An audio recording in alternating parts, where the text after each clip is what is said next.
I. Here. Sandy Garbrick. Here. Helen Ives. Here. Judy Carstetter. Here. Christopher Scow. Here. We have any guests that wanna? You wanna bring anything up, I or? can jump in first. I've got a couple things I wanted to discuss briefly. Okay, yeah, jump right in there. All right, first off, I guess your sidewalk committee had asked me to look into a couple things for you.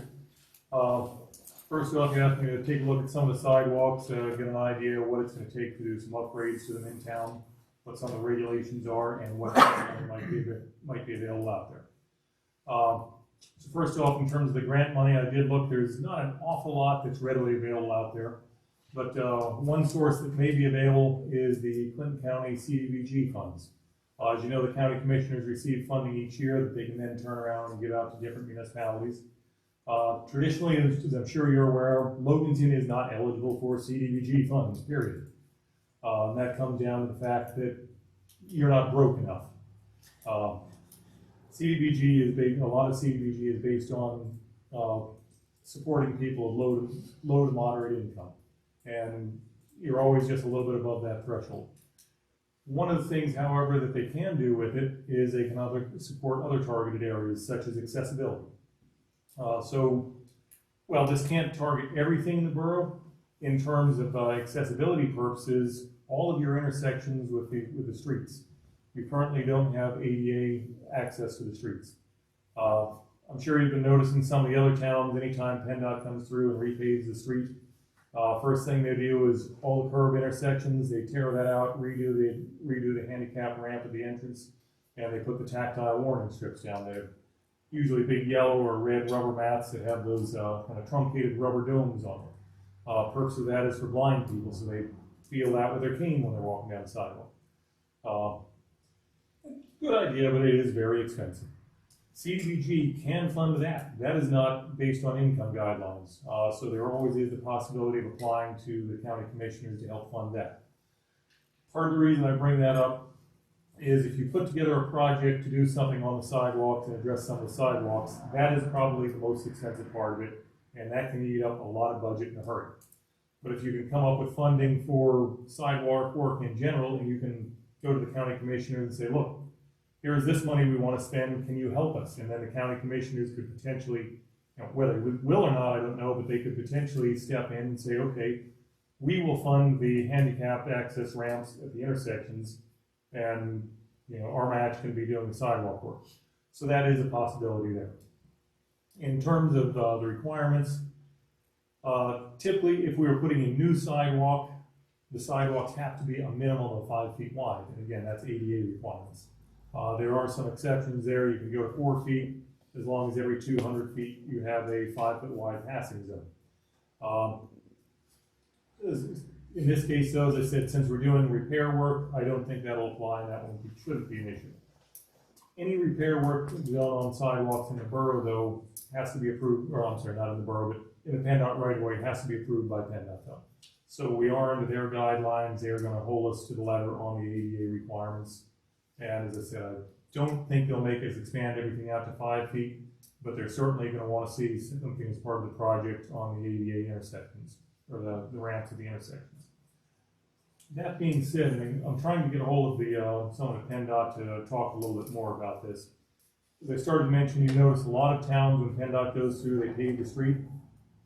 New requirements also coming, I'm not sure if it's coming from PennDOT or just coming through PennDOT, but accessible intersections or ramps are required at all intersections now. So you are non-compliant. The next time PennDOT comes through to pave the street, they're likely to come in here and they will probably serve you a notice that you are required to upgrade the sidewalk ramps at all of these intersections before they pave. And this happens time and time again. What happens is you get that notice and you're talking huge amount of money, and you respond back to PennDOT and say, we cannot do this, it is not in our budget. And again, it's been a while since I've heard their process, how they handle this, but the last time, a few years back when this was beginning, the way it worked out is at that point they'd come up and say, well, if you can't do it and you won't do it, we are going to do it, and we can come back and send you the bill for the work when it's all done.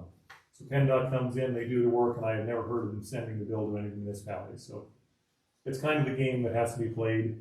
But generally, that's what I see. PennDOT passes the paperwork back and forth. They notify the municipality, we can charge you for it, and they just never do. I'm not gonna say that won't change or anything, but that's my understanding, last I knew how it was happening. But I am trying to reach out to PennDOT, talk to them about it, and find out what the current approach is. Again, maybe if you have a project, you're doing sidewalk work, I don't know what their schedule for repaving is, where it falls out here, maybe it's close enough. Maybe they'd be willing to step in and pick up that part, I don't know. I said, it's, PennDOT likes to get other people to spend their money before they spend it, just like we do. But I said, that's where I am, I'm trying to reach out, get a few of the guidelines, see what some of our options are, and see where we might be able to go with a few things in. Okay. Any questions on the sidewalk issue? No? All right, only other one, just to bring you up to speed on, Chris is well aware of this too, but, working with the charter school down here to finally get the meter pit in for them. The hole has been excavated. Meter pit's being delivered tomorrow morning, and the contractor and all the crews will be there. I would expect that if all goes well by noon, we'll have the meter pit in, hooked up, and hopefully nothing more left with backfill. So we should have, fully expect that to be taken care of and get that issue finally put to bed tomorrow. Other than that, I do understand you're making progress on getting your new water meters put in. So, thrilled to hear that. I've got another municipality that they put in 11 meters in 2 months, and you guys are really showing them up. So I'm using you as an example to them. But I'm really glad to see that. I think that's going to do a lot of good for your municipality to have new meters and a fast, easy metering system. Do you have any other questions for me? No, does anyone have any questions for him? Okay. I'll probably stick around for a couple more minutes, but I do have another place that I get to tonight. So. Okay. Thank you. All right. Thank you. Anything else from that?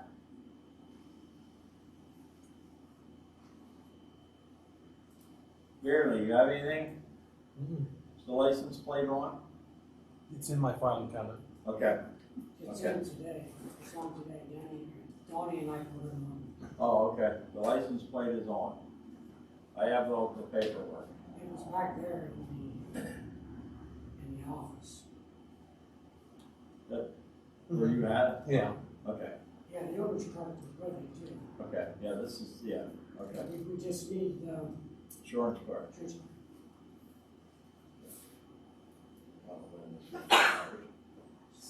Okay, Leroy, you have anything right now? Not right now. I do have the key to the pickup. But like you say, we're waiting on license plate, needs inspected, so probably shouldn't take it out of the parking lot just yet. Okay, minutes. That were emailed. Any additions or corrections to them? I got one question on. Okay? I just wanted to clarify that thing about the fire hydrants. When I said about checking water valves and all that, I wanna make sure that you understood that I don't want fire company turning water valves. That's gonna be Leroy and Donnie. But when I said about Chris and them, said they do some training on fire hydrants and that, and open them up once in a while to make sure they're working, and you don't want them to do that? Or was you thinking I was talking about water valves? No, hydrant. Cause if they don't know what they're doing with the hydrants, they should be getting trained on I have no problem the firemen getting trained on them, right? them. I've been involved with the fire company for Right. 30 plus years, and I know how some of those people are. They're gonna turn them the wrong way, or they're gonna slam them shut. That's why the annual inspections, I think, needs done by our guys that know what they're doing. Well, our guys will do it. Our guys have to do the annual, cause they gotta do that flow test and all. We were just talking to Chris and them, letting them open them and close them to keep them loose. Cause there's some of them that are tight, real tight. And I just wanna make sure that I read that right, cause when I looked at it, I'm like, maybe you thought I was talking about turning the valves. No, the hydrant itself. Okay, that's it. Okay. I have a couple things here.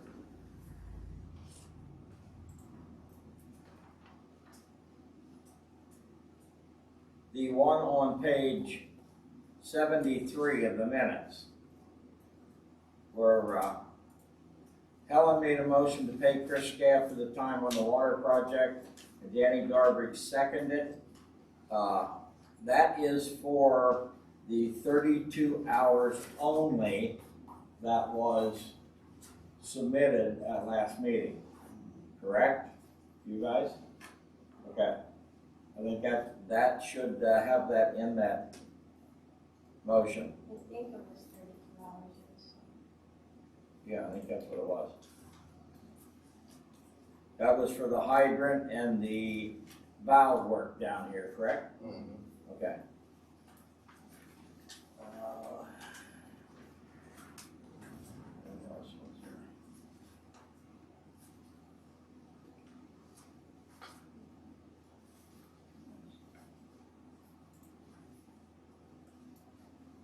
This year, we can bring this up under old business, so.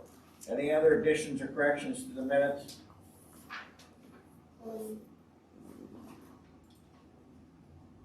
When DEP, is a sandblast, it's on page 77, it says the dams in the creek are below 3 feet, which is illegal. Shouldn't that be legal?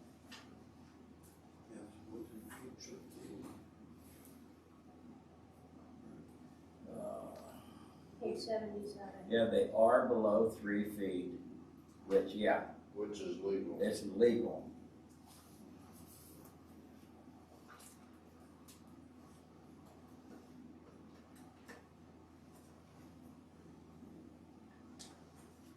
And before Alan leaves, this is actually old business, are we on the list to get the tank washed? That's something we Yes. discussed? Yep, that's gonna be a ways out. I'm still kind of putting my list of municipalities together. Okay, But, again, I don't know if any of you have ever met Matt Milliron, worked with Center County Planning Commission, and he runs a bunch of small water systems. He's checking in on a bunch of other tanks, so it's okay, probably gonna be a couple months before we have a list of interested individuals and have a quote in hand, but that's yes, you fine, are. just don't forget us. No, sir. Okay, motion to accept the minutes with the corrections. Motion. Second, I second. all those in favor say aye. Aye. Okay, opposed, same sign. Treasurer's report, it was also emailed. Any additions or corrections to that? If not, I have a motion to accept. I'll make a motion. Ellen, second. Yeah. Judy, all those in favor say aye. Opposed, same sign. Bill approval, I'll make a motion to pay that one. Nothing to report. No. Okay, I do have a correction on Yep. the, I guess it's the Loganton Borough Water, page 1. To sugar, you have spelled SURGAR, the whole way through for Sugar Valley. That must be. Page 1, you can see it at 10/6/22, check 3509, Sugar Valley Fire Police. Probably spelling correctly as a vendor. It's everywhere. Yeah, that's what it is. It's spelled incorrectly as a vendor. Okay, so I mean, I don't know that that matters, but I didn't even catch that. I will get that updated. not a big deal, but that's all. okay. Anything else? Not? Mr. Ed? No, I got a couple coming out here this month there, I got a few permits coming out. But then it was also brought to my attention that, we got a house down here with a bunch of chickens. I tried to see how many, I can't tell how many there is, but actually, they're only allowed one, so we're gonna have to mail out a letter to them. Right on Water Street there. Where's that at? Same one I'm thinking of.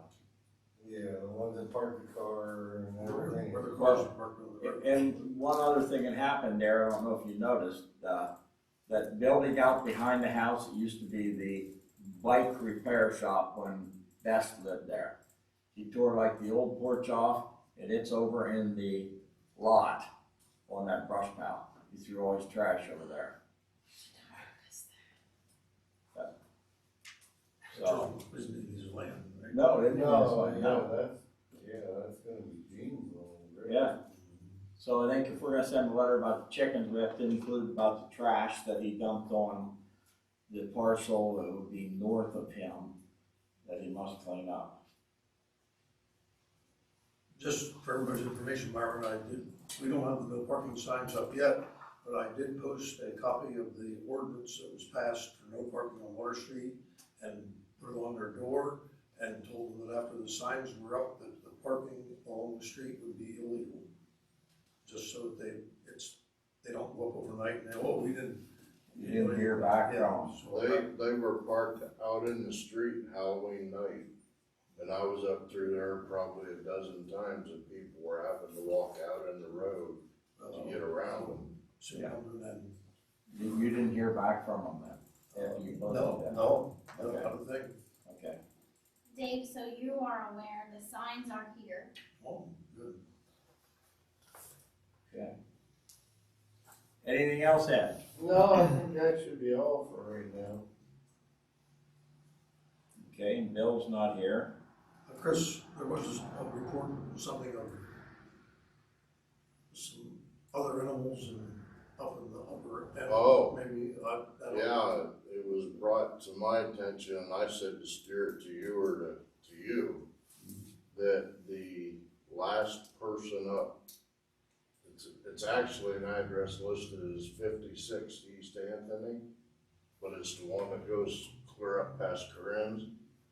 They've got like 7 or 8 goats up there and a couple of horses, and I don't know how much property they own and how it all works out. I don't really worry about it, but it was brought up because of the chicken thing. If we just check on that, we have to make sure that, there is such a thing as a, being grandfathered in, that if they have horses before the, of course, I don't know, you just have to make sure that. Yeah, we'll have to see when that ordinance. Yeah, I don't even know when that house was put up there, so I steered them to you two. I don't know if you've heard about it or not. Behind Crane, really? Yeah, up at the last house up. Yep, up behind, Corinne's. Yeah. Okay. Yeah, Greg's place. Yeah. I know he's had horses up there for a long time, but I don't know about the goats and how much land, whatever that. I don't like to go looking for trouble, but we should be as equal as we can. Yeah, oh, absolutely. Yeah. Okay, you wanna look into that one, Ed? I almost think, in all honesty, we could change things on the chicken ordinance, because 1 chicken per acre, isn't that what it is? Yeah, that's what it We is. can let them have 1 chicken per acre, but you can have a couple horses or a couple other animals per acre too. Well, only one horse too, Yeah. but one horse and 1 chicken are kind of, not equivalent. That's what I'm getting at. I mean, there's a lot of people here I'm learning in the world that would really like to have a chicken, and they don't have an acre of land. I'm just, Well, they can have one as a pet when They can have one as a pet, a chicken, a rabbit, or Yeah. whatever it says here in the book. they can have a 4-H, project with a rabbit, or something like that. But I think Chris is right, that maybe we ought to revisit that Yeah. equivalency. Heck, there for a while, we had an alligator in Burma with a whole bunch of The, chickens. the only thing is there, Chris, we have to be careful, but if somebody gets 4 roosters and they start growing, the neighbors are gonna say, We'll have nothing but 4 roosters, you're not gonna be making any eggs or having chickens. We're gonna approve that property down by we you. don't get me up. Okay, that's something that we can, Yeah. look into, Yeah, and you look into that one and see what, like I say, they might be, had them before this ordinance even come out, I don't know, we'll Yeah. look into it. Okay, no announcements? Guess there's nothing on here. Old business, first thing in the old business is the speed on Water Street. I had asked that that be added to old business. I believe this was handed out at our September meeting. It was a copy Dave gave us on emails from Larry Koploff on speed humps. We briefly talked about them. And the email said they were permissible in Pennsylvania and to refer to the traffic calming handbook regarding the guidelines or whatnot.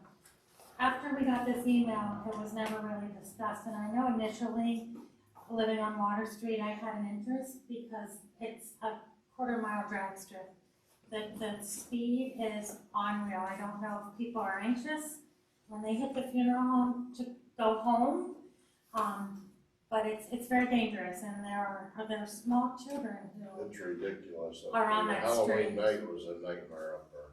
so they're anxious to get to the funeral home for the funeral. perhaps. That's what it's gonna be. It's, so I know, I passed out just a little flyer, I did a little bit of research on speed humps versus speed bumps. The difference in plastic versus rubber, reflective, not reflective. What I did not do is, this is just kind of food for thought, I know we discussed not having police to enforce a speed limit. I talked to a new resident of the borough who happens to be a Pennsylvania State policeman, Dave's neighbor, who is from the Renova Heiner area. He commented on Mill Street that the speed is also a problem there. And in Renova Heiner area, they did put down speed bumps or humps similar to this.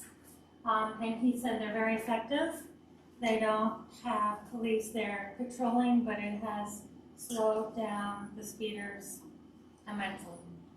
I just wanted to pass this around for maybe a revisit. I don't know how far apart, I didn't do that research, they would need to be placed on the road. There's various widths you could get, removable in the winter for plowing. Just a thought, and there's all kinds of pricing. Some of them are very affordable.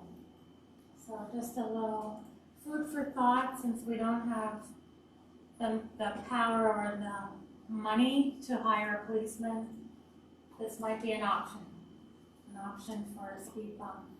I don't know.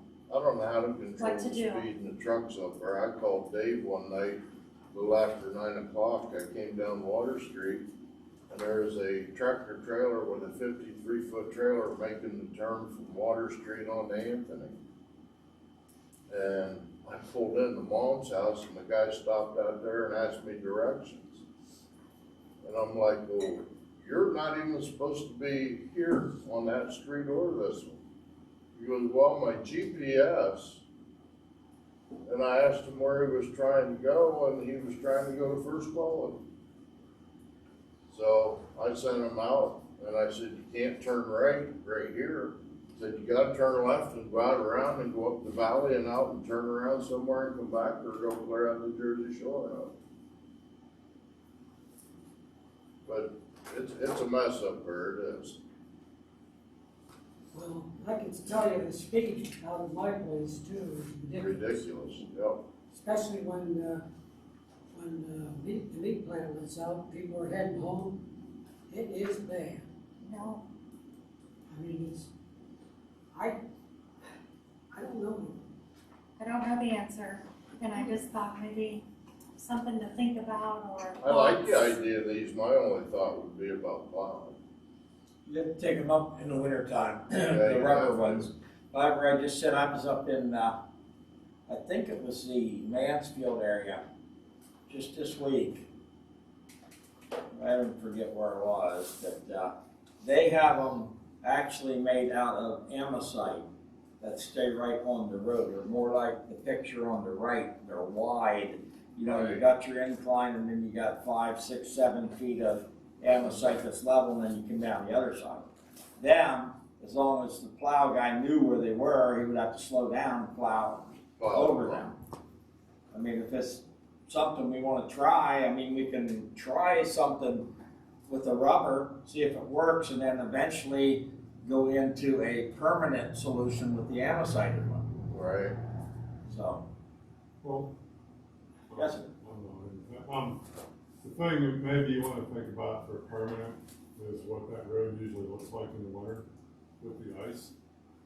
Cause it tends to freeze and stay frozen typically, Yeah. so I don't know how that's gonna work for your plow, whether that's good or bad, but. Yeah, see, I'm thinking if it freezes and he can't plow that off, then that's gonna be even worse at that particular spot. So maybe the removable will be beneficial. yeah, we in just the have to winter take them when up it's each, time for each winter. With their, I don't know what that diagram looks like, but the state college has them up there in like downtown, and they're like this wide. So if, I mean, if that's something that we're looking at, I mean, that plow will have no problem when we're talking something like that. But these being rubber, which are staked down on each Yeah. side of the road, you would tear them right out. Oh, absolutely. We would have to take these up in the winter time. Correct. In terms of speed bumps, a little bit of food for thought for you.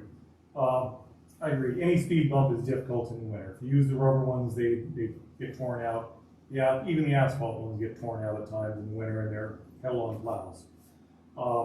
In terms of what you're looking at though, one of the things to think about, when you have a speed bump, you're just a short bump about that long, one of the downsides to those is you creep down, you creep across it nice and slow, you bounce. If you hit it at a medium speed, you get a pretty good jar. If you go tearing across that at 50 miles an hour, your car goes right across and your suspension takes it. So that's one of the downsides of it. One of the things you see more often now is you refer to as a speed hump. The speed hump isn't this short little thing. They stretch those out to 6, 8, 10 feet long. That is longer than the car, this car's suspension can sustain. And so if they try and go fast to get across it with just this little bump, they're gonna get thrown pretty hard. So the long ones are better. Another option that I'll mention, it's kind of a neat concept. I saw it up in New York once and had to look it up to see about it. I don't know if any of you have had kids recently that come home or grandkids that come home from school and they talk about, in school we made oobleck. Has anyone ever heard of that? Okay, so oobleck is a non-Newtonian fluid. All it is a mixture of cornstarch and water. It has really non-unique properties in that when you mix this cornstarch and water up, and go home and try it, it's really, really unique. You can take your hand, put it down in it, and it's just soft and gooey. If you take your hand and you slap it hard, the impact causes all the cornstarch to lock together, and it is solid as anything. It's really weird how it works. But as I said, it's a non-Newtonian fluid because it does not live to a lot of the principles set up by Isaac Newton. What they've done is they made speed bumps out of this. It's cornstarch and water. It's a very heavy rubber bag that's staked down to the road. And when a car goes across it nice and slow, it just rolls out of the way and you don't feel a thing. If the car comes flying up and hits it fast, the impact of the tires, everything hardens, and now you've got a hard speed bump in it. So they're really neat. I don't know how well they hold up. Obviously, it is not something that could stay during the winter. It would have to be taken off just like rubber. But it's just something that I thought was really neat. And I said when I saw it and you drove across it, it was an absolute nothing. You didn't feel a thing. But if you hit it hard, it would throw you just as anything else.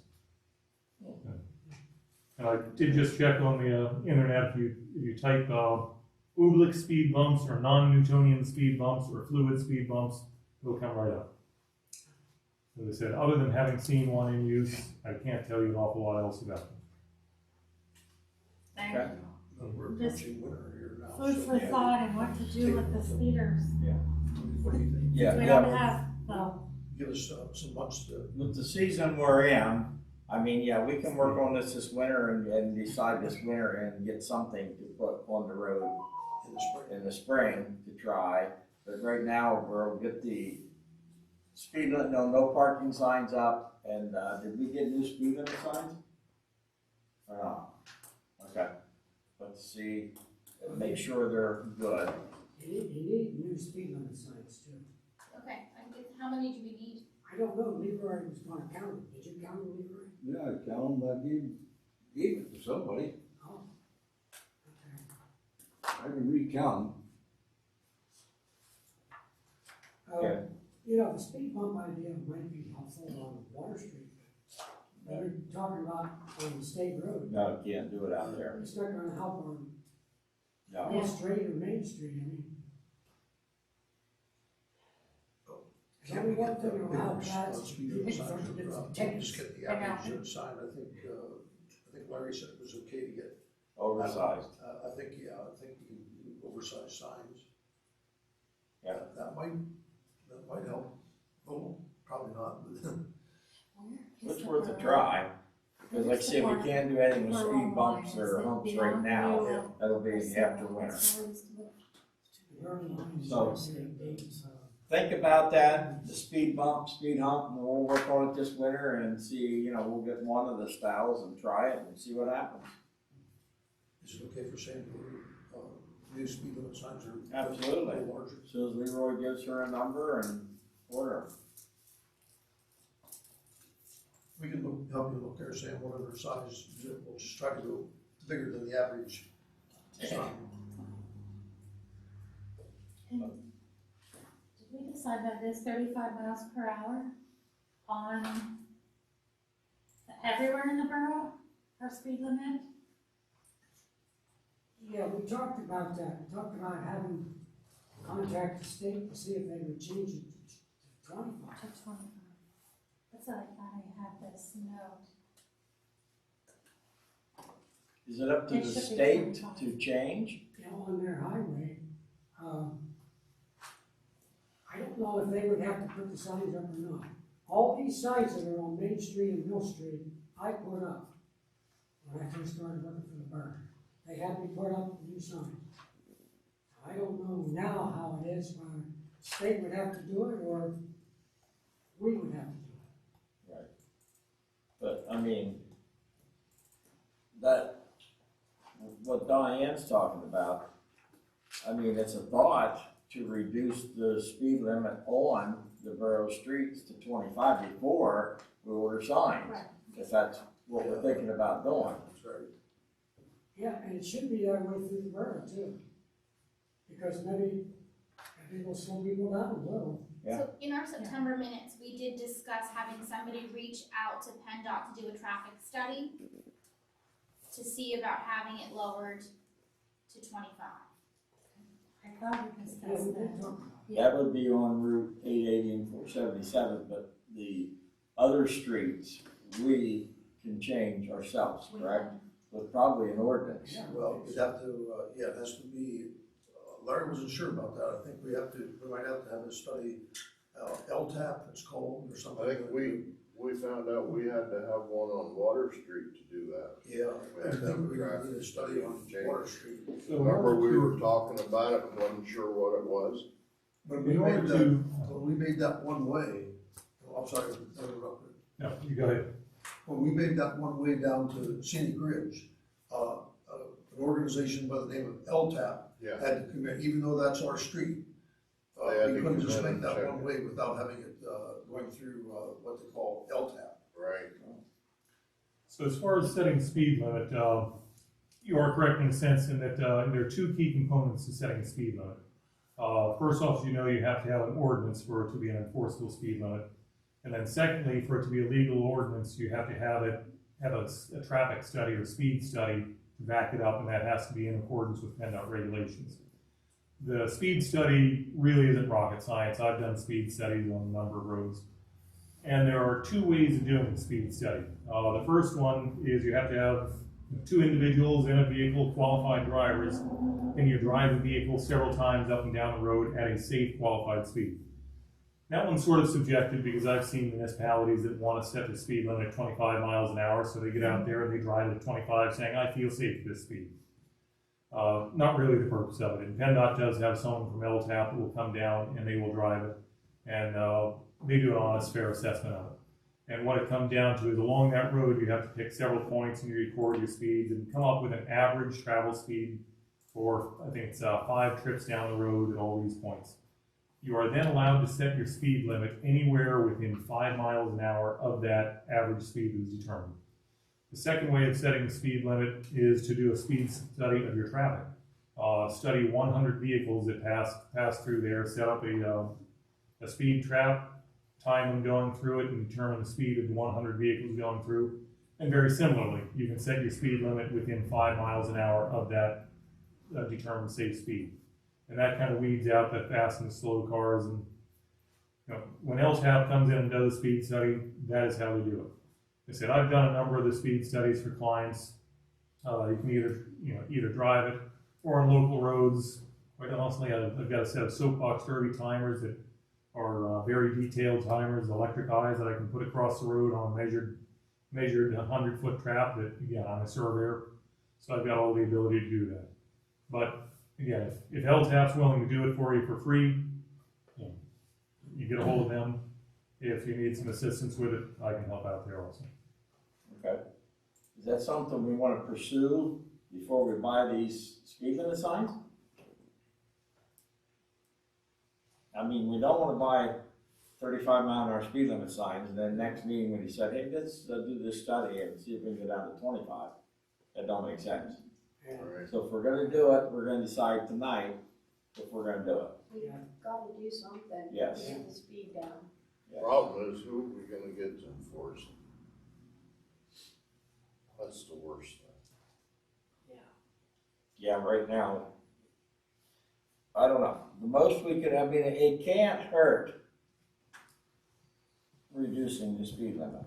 Right. And I can't think of any street, borough, street, or alley in town that would have to be above 25 mile an hour. There is none. No, because they're not that long. I mean, you get wound up, it's time to stop. Yeah. Well, when we had our officer here in town, he used a fast car, the lines across the road, and he allowed 9 mile/hour limit. So, at 35, that's 44 mile/hour before he could pull you over. Right. And that's too fast. Yeah. Years ago, I contacted the state police when we had trouble right here on the main drag. And you know what they told me? They said, quite frankly, we have problems that are worse than that. So, Yeah. They're too busy to worry about Right. traffic. So, is this something we want to pursue? Yes. If it is, first of all, I think we need to have Larry draw us up a new ordinance. And I think he can cover all borough-owned streets and alleys in one ordinance. It would be a blanket 25 mile/hour speed limit on all borough streets and alleys. Would we do that though, Mark, before any study or where, when's the study occur? I recommend reach out to LTAP first. Okay? I said, I'm glad to help you out, but as I said, if LTAP is willing to come in, they can do it pretty fast and they've got their template set up. Okay. As I said, I'm more than willing to help you out if they can't, but just in the sake of your own checkbook, give them a try first. Would we do that though, when we do that out before we would, talk about ordinance? Before you draft the ordinance, yes, because LTAP is gonna tell you what speed limit ranges you can set it in. Like I said, they'll determine the safe speeds. As I said, they'll come up with the average or the safe speed, and then you can set it anywhere within 5 miles an hour of that. And in a local case like this, usually you're probably gonna set it down. Okay. But what about 880 and 477? Does PennDOT have to do that? So, yes, that's PennDOT, so they have to do that. You can request that PennDOT review the speed limits on those streets. But, they're PennDOT streets, so PennDOT rules on that. Okay, is everyone in agreement to contact LTAP, see if they will do a speed study for us on our streets? If not, then we revert back to, yeah, how about a motion? Make it. I'll second. Chris and Bobby. And that's for all borough streets and alleys. Yeah. Some of them are called alleys. And we should, I think, pursue PennDOT too, about. Yeah. I think we, You want I to think put that we in the should, same motion? I Put think that we in. should include, send a letter to PennDOT and ask them to require To do a it, to speed do a study speed study on 477 and 880 In the borough. in in the the borough. borough. And to, us to contact LTAP and do all the boroughs, streets and alleys. All those in favor say aye. Um, Opposed, same sign? Okay. But we're not gonna forget about speed bumps for right now. Think about it. We have all there to work on because we can't put them down right now anyhow. Next thing, cleaning contract, just move her over. Is she okay with that? Yeah, she was on before us. She don't know why she was ever moved off of it. Okay. The only thing on that, I did talk with Nikki, her cleaning for, would it be for this month? When's is it? The Christmas thing. There's going to be people in here, that's the weekend she cleans. November 27th. So she will be cleaning beginning of December and the end of December. Okay. It won't, there won't be no November because it don't make sense to clean before. Right. Okay? Anything else on that? Storage of the snowplow. I don't know if Jake can store it this year. Since he broadened his business and get into overhead doors and all that kind of stuff.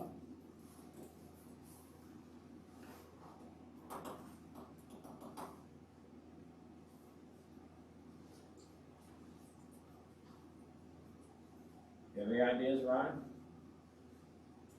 Mm-mm. Can you talk to Jake and see, or? I usually don't see Jake. I usually don't see Jake, no. I'll contact Jake and see. Check with Jake.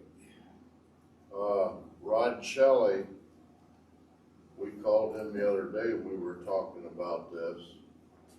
And Rod Shelley said that we could park it down back at his place. He has a solid garage down there, but it's not heated. And then he called me today and said, hey, he says, I don't know what the borough's willing to pay. He said, I'm broke. He said, I have no money coming in and I'm getting bills left and right. He said, if the borough needed to put it up here, he said, depending upon what we'd be willing to pay him, make him an offer and he may accept to put it in his heated garage. The top one. He said he usually reserves that to work on his truck only. He said, but, he said, right now, he said, I'm in a pinch. He says, I'm gonna lose a lot if I don't get some money coming in. He said, if Burr's willing to kick me a little bit to help with heating that, he'd possibly do it. I forget who was here the other day. We called him Bobby and Dave was here. So that's something, I mean, if we wanted to pay him, he may let us do it. I mean, we have to get it someplace. Gotta get it in somewhere. He didn't come up with any thoughts of like how much he's thinking or. No, As far as Jake goes, I don't know either whether he would take it again or not, but I know he was very anxious to get it out of there. Yeah. And the weather got. That's because he added all the overhead doors and all that to his business and he needed that space. So I'm 99% sure that Jake's gonna tell us he does not have room. I would have suggested a number. You want me to get Rod on the phone and throw him on speaker quick? And, I think if he can store it up in his heated area, that would be good. I'm not in favor of the coal bins, the old coal bins. No. Right, I'm not in favor of that either. Down back.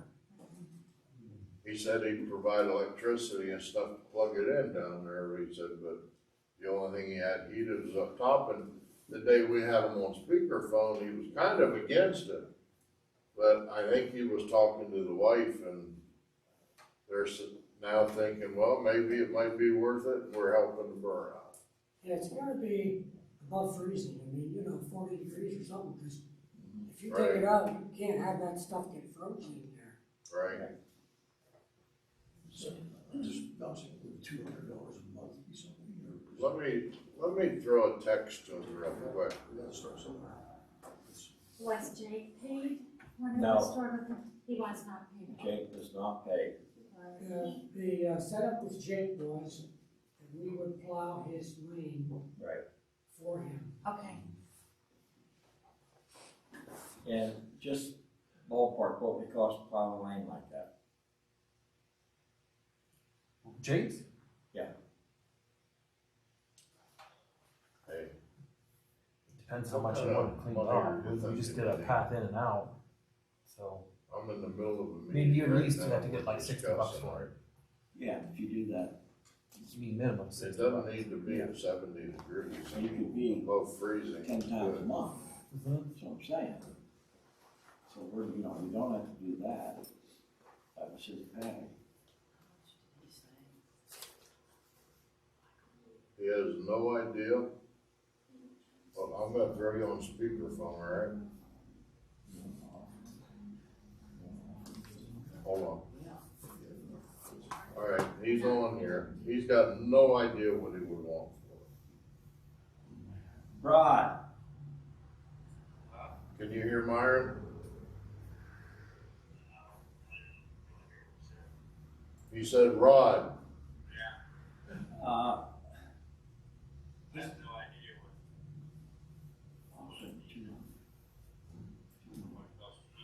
would you be all right if they give you 200 a month?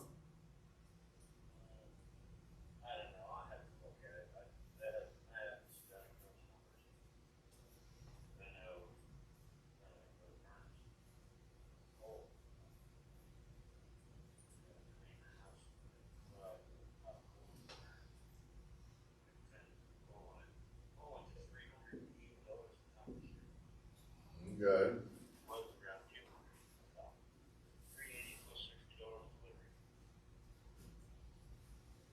Well, how long does it come to last? how long's it, Myron wants to know how long a ton lasts. Well, I burned a little better than 10 ton between the house and the garage. The garage probably burned a couple of thousand. Okay. That'd be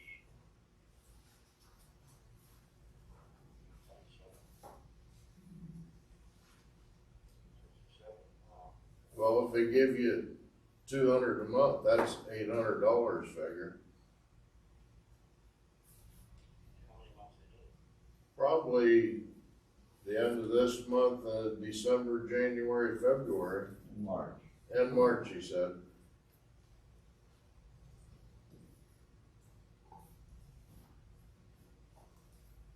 I'll have to pick that around. That's very close. All right, kick it around and let me know. All right. Well, Thanks. yeah, Bye. Oh, there you go. Okay, we'll wait to hear back from Rod and then we'll figure out what we're doing. Okay. Okay, preparing the snow plow and new truck for operation. I saw you were up there at the snow plow today. Yeah, Donnie and I were up and, we tried to start the truck and would not start, the batteries were both shot. Okay, We tried charging them, they wouldn't take a charge, we even hooked up, jumper cables to the Suburban sitting there. It has double batteries in it, and it would just grunt a little, and that's about it. So we went down to Earl's and bought 2 batteries. Okay. Need 2 new batteries, you'll get a bill from them. But, As soon as we put the new batteries in, it kicked right off. And, we took the brush truck up and we hosed out the bed and the auger and the license plate. We went to put that on and the holder was rusted, just about rusted off. So we fixed that up, put one of those blue signs. We made one, adapted it to hold the license plate. So we got the license plate on it, cleaned it up a little inside, and really, all we need yet before it's inspected is just the insurance card. Okay, I don't know when this one ran out. Are you talking about the snowplow? Yeah. We got a new one via email, you had asked me to get it for Yes, you. yeah, this is a good one. Expires 6/9/23. So that's a good one. Yeah, the new owner's card is in the box now. And, so all we need is that, and then it can be inspected. Okay. As far as the pickup, that's all been transferred over. We're waiting on the license plate because I license it as a municipal plate. And that has to come out of Harrisburg because there was absolutely no charge for any of that to take place. The state does that free for municipalities. So, as soon as we get that license plate, that has to go for inspection. Well, the strobe light on top is real floppy around. I mean, I think it's gonna need either repaired or a new one. It works, but I don't know how long it's gonna work. It's just like a loose tooth. Well, we probably ought to take a look at that. And, also, Donnie noticed, and I did too, the frame on that truck is really rusty. That's the frame for the bed, not the truck frame, the frame for the bed. And he said the only way to fix that is to have it sandblasted and, recoated. And the gas tank, the top of that's all rusted. So, I mean, the salt's been hard on it. Oh, yeah. And that's might be an issue coming up here in the next year or two. Mhm. We gotta think about it. Did you ever get a price from that guy? I've just been too busy. I'll call him tomorrow. Yeah, because he has really talked to a guy about doing that to the frame, exactly what you talked about. Yeah. So Ryan will get us a price and see what it's gonna cost us to do that. Get it sandblasted and then recoated. Yeah, you can give that to Bob, that way he has it. We were gonna paint it, but we saw how bad it was, we thought paint's not gonna do any good. Well, how about that crack on the plow? There's a crack on each side, just about an inch or an inch and a half, something like that, in the support. You have to really look to see it. But it should be welded, because if it gets stressed, it's gonna get worse. I will talk with Donnie, have him run it out to R&S someday and leave Art just weld those two welds that he's working to get it done. That's a good idea.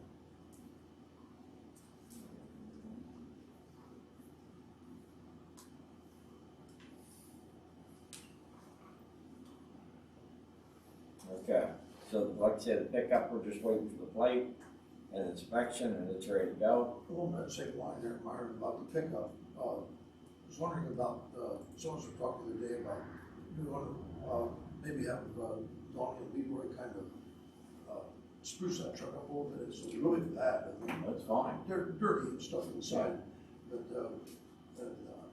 don't know, we got a good deal on that truck, don't misunderstand me, but if something should maybe be done to that little bit of rust above the wheel bells, I don't know if that would be something we wanna do before winter or not.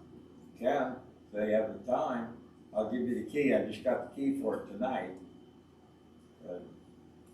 Yeah, take that rust off, like I said, it's real thick steel, it's not rusted through, it's just surface rust there. It's got bubbles on it.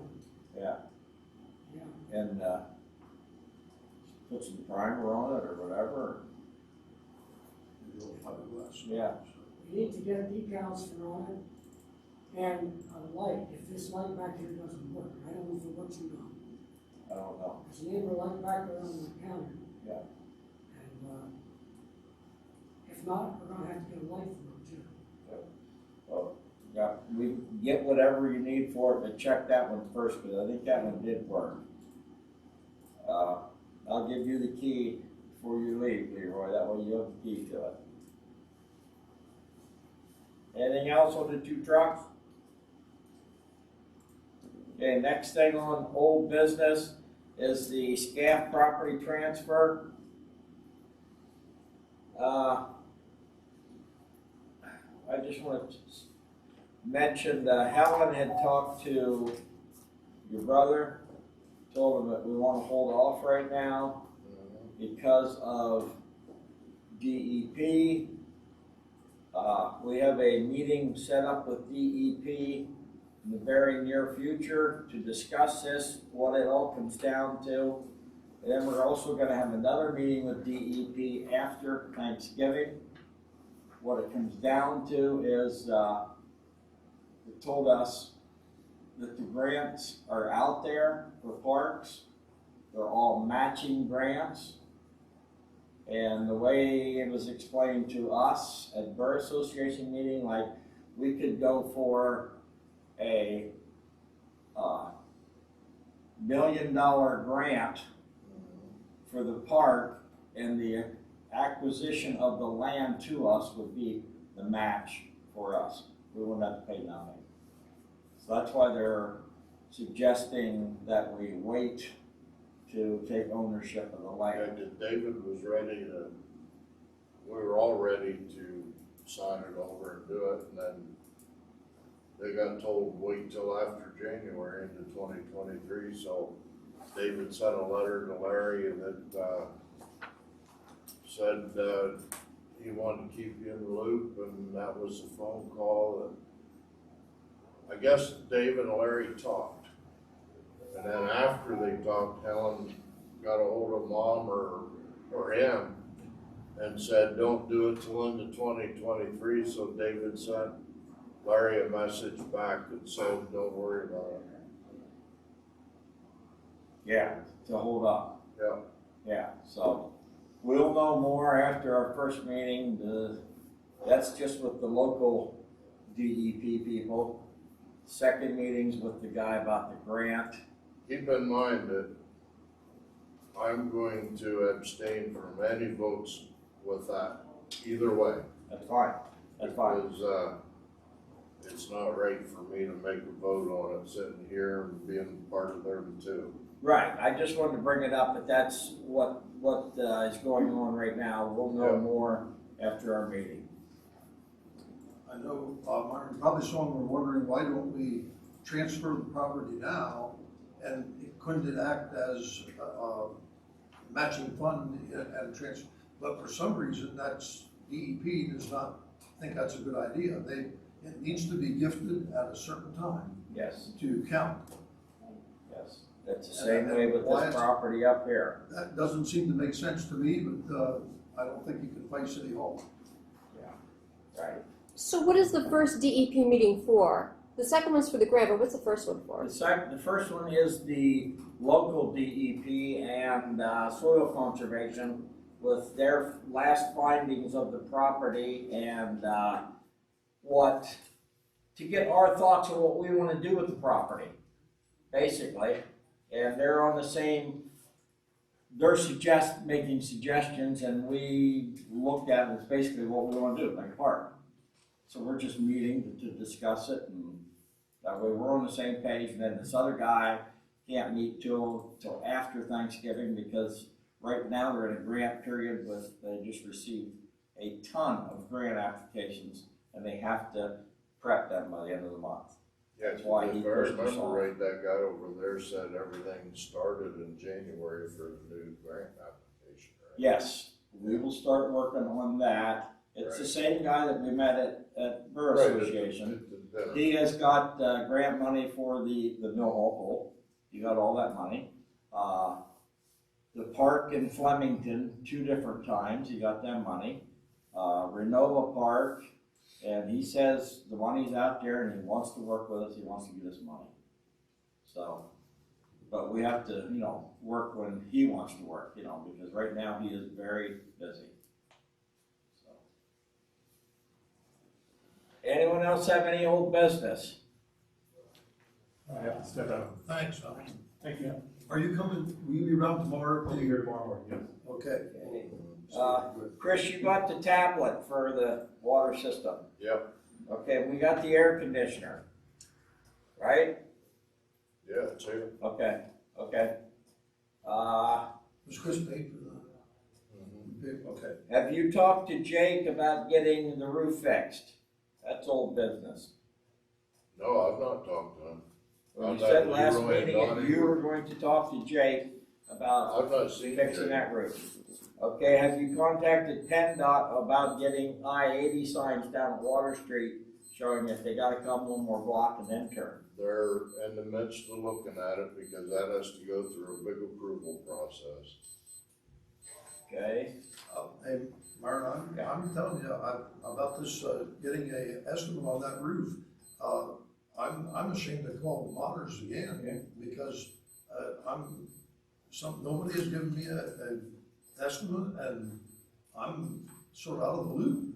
I thought Donnie got a hold of him, never got any reply yet. We don't Yeah, know. I know Donnie was talking to him. it's the shed right up here along the road, Yeah, the white one. the back side of it. Well, it's the front part of the roof and the back part of the roof needs repaired. How much of the roof? Oh, I forget what Donnie said. 6 sheets of roofing and, ridge cap. Nothing broke inside, none of the rafters or anything? Nope. Oh, okay. All right, so hopefully Jake can look at it and get it done for us. If we wait too long, well, we're gonna be footing that bill. Water's gonna say it's been too long. Yeah. Okay, last month we talked about possibly sending a letter to Green Township asking their consideration for the development of that land that's for sale up above Twilight.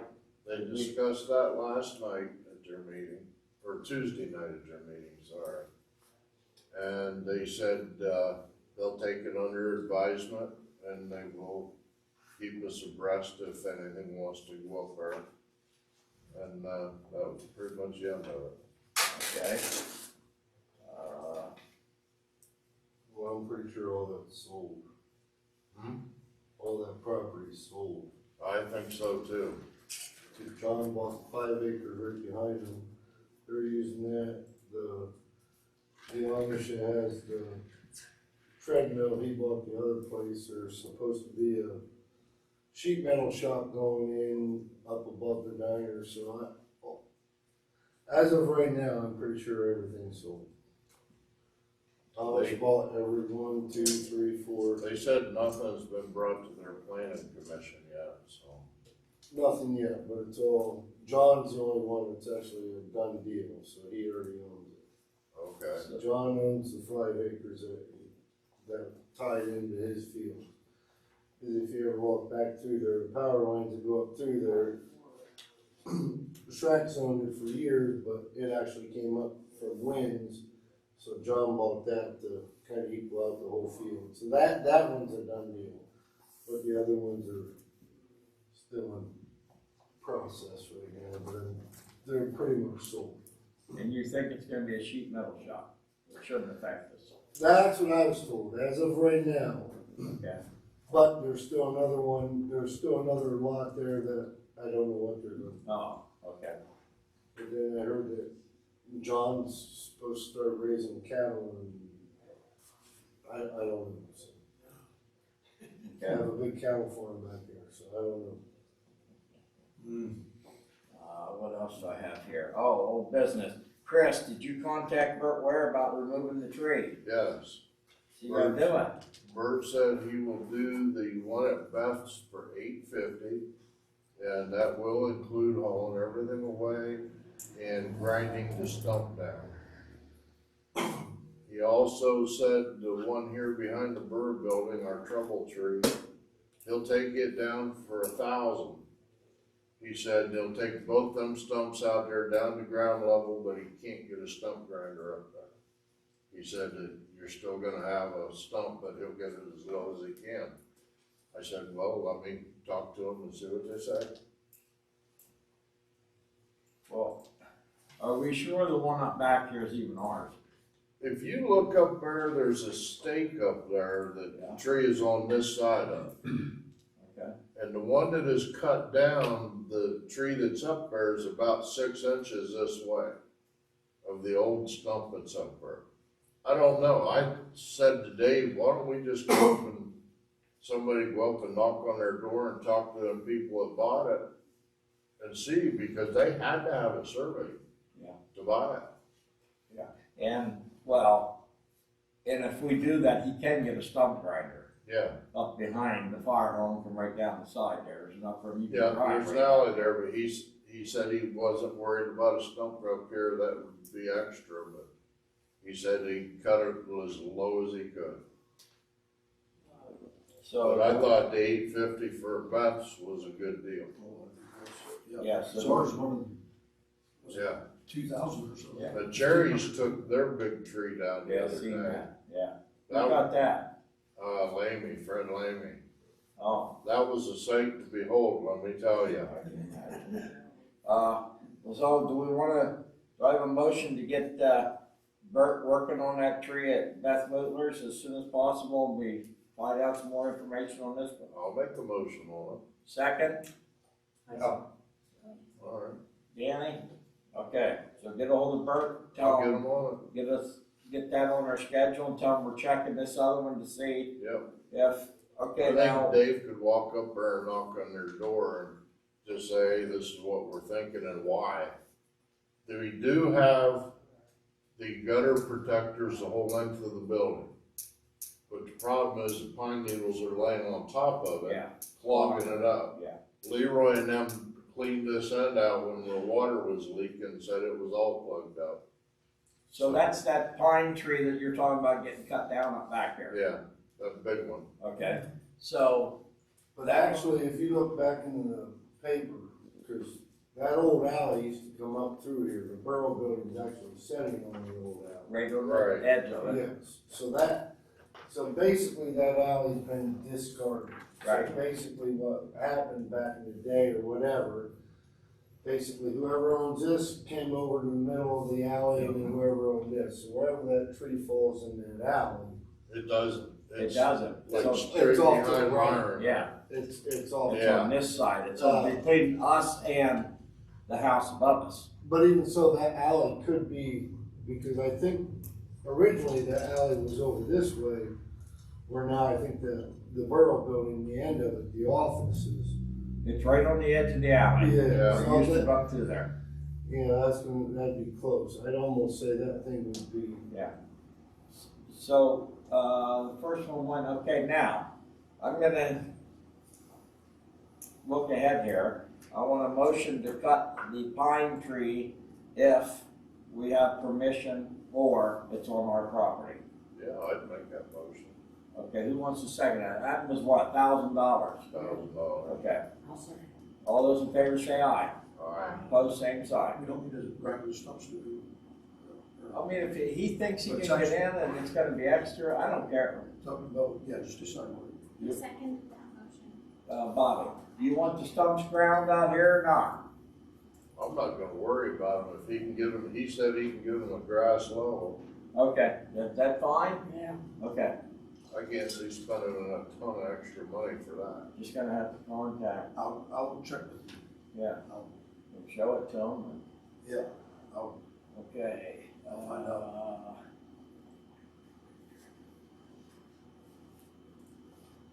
This is old business.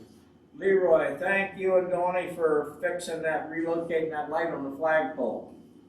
Now shines up a little bit better on the flags. And the water leak, that was all because of the pine needles Yeah. on top of the gutter guard. Oh, it's in the downspout. Oh, the Downspout. downspout was full. Yeah, it's, well, Okay, all right. Okay, any other old business? Yeah, Yes. since we've got the ordinance for Water Street, can we get copies for our books? Yes. Okay, Leaf to go to. that'd be new. What's that? New. Oh, is that it? Feel that? Well. Oh, it could be old because we discussed it. Helen brought it up last week Yeah. and said that. Leaf pickup.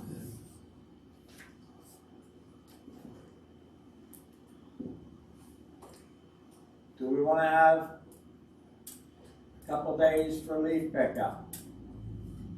You always said no. I only picked up about 8 bags last year, 2 stops. And the one bag is supposed to be leaves, but it's got brush and everything else in it, in one place. You ever tried to dump them out of plastic bag? Yeah. As far as I'm concerned, leaves are leaves, not brush. Yeah, I don't know, you people walk down, I mean, what's town look like?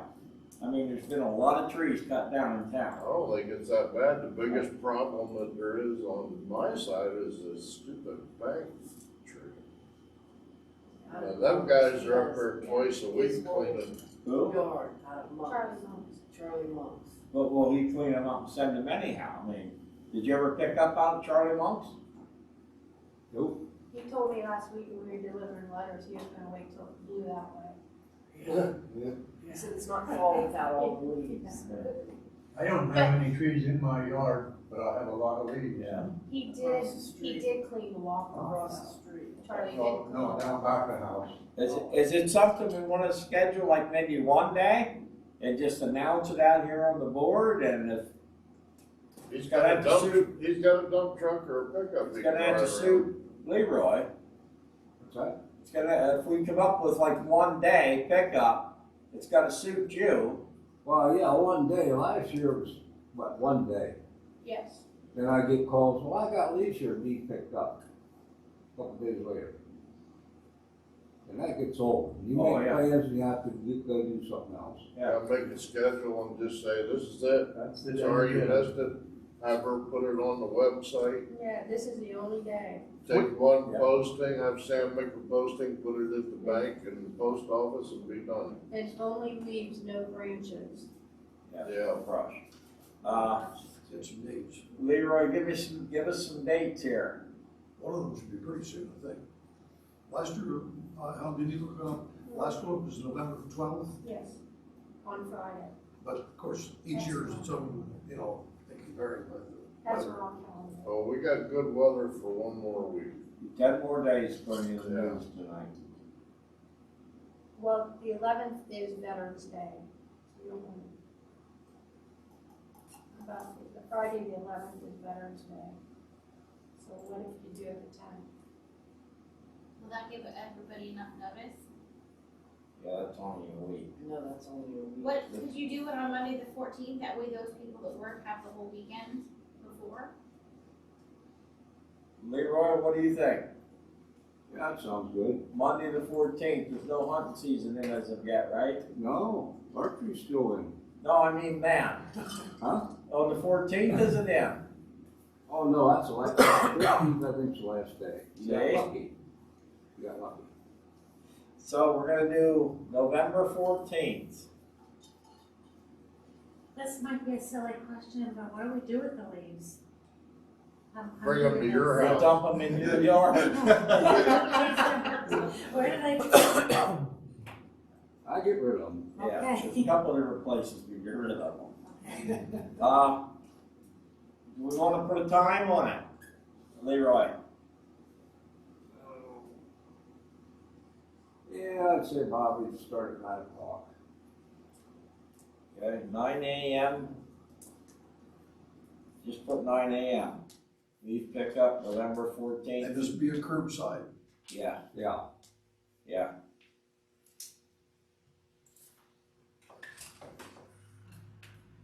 Leroy will not rate. We just going with that one day? Well, I think that's enough. Yeah, That's I think enough. we're fine. I think. Okay.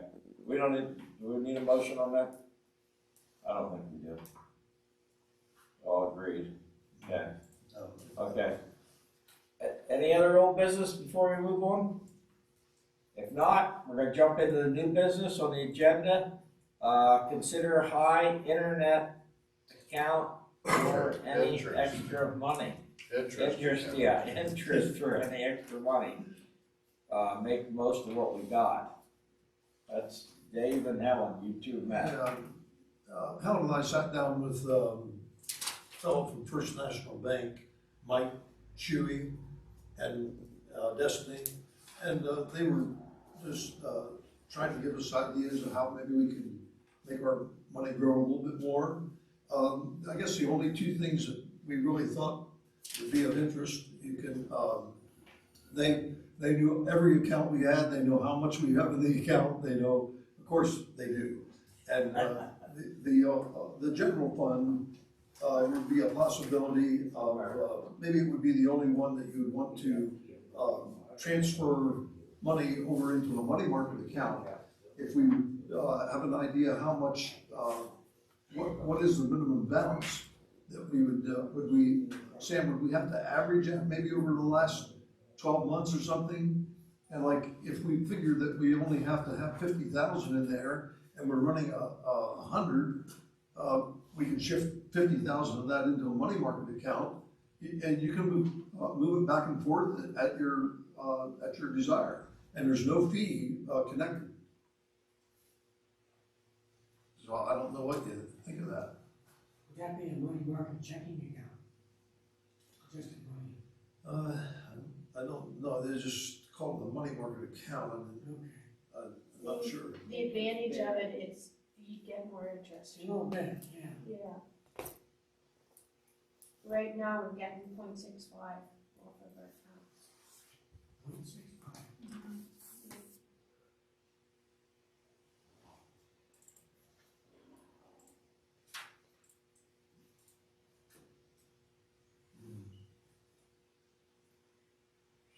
Right now, some money market accounts have interest rates as high as 3%, That is pretty low. depending on where you go.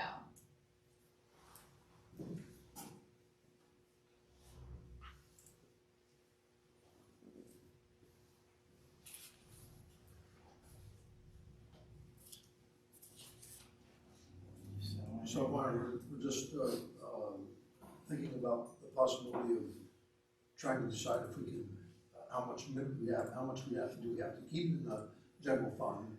Probably the general fund's the only one that's, didn't we think, it's worth, investigating.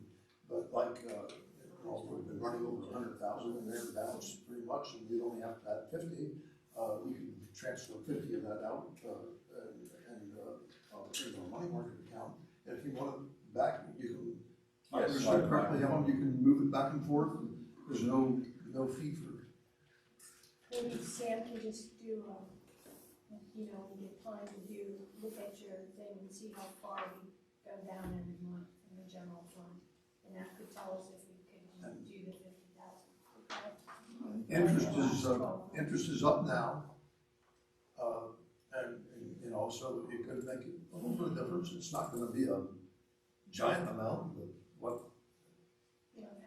Would you want Sam to look into it if I give her the number for this fellow to talk to him?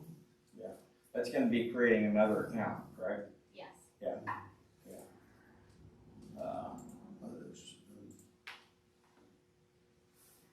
Yeah, I think we'll be fine at that. Cause I'm just thinking of the budget worksheets and year end, where we fall every year end, we should be fine, moving 50,000.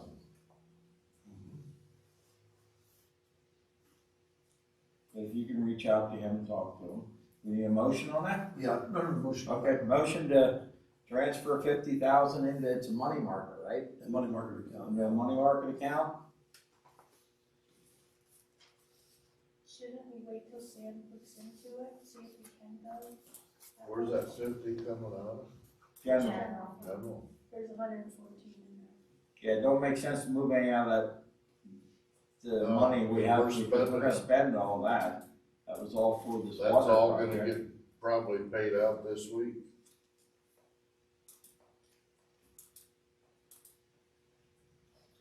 Do we, if we put it in that money market, if we touch it, do we pay a penalty? Or do we just have to keep a minimum? I don't think there's any penalty, I don't think so, no, Not if you get 3% off, whatever, it's just 0.65. no. It's- Like I say, if we need to spend it and we get into it, that's one wonder, is there a penalty for pulling it out, or is it, like a checking account? The money market accounts that I'm used to using work more like a savings account, Right. and you can transfer money out whenever necessary without penalties. Yes. But do you have to keep a minimum balance on it? Yeah. I don't think so. Okay, that'd be questions I'd say ask anyhow. He said that you can split it up according to the needed balance.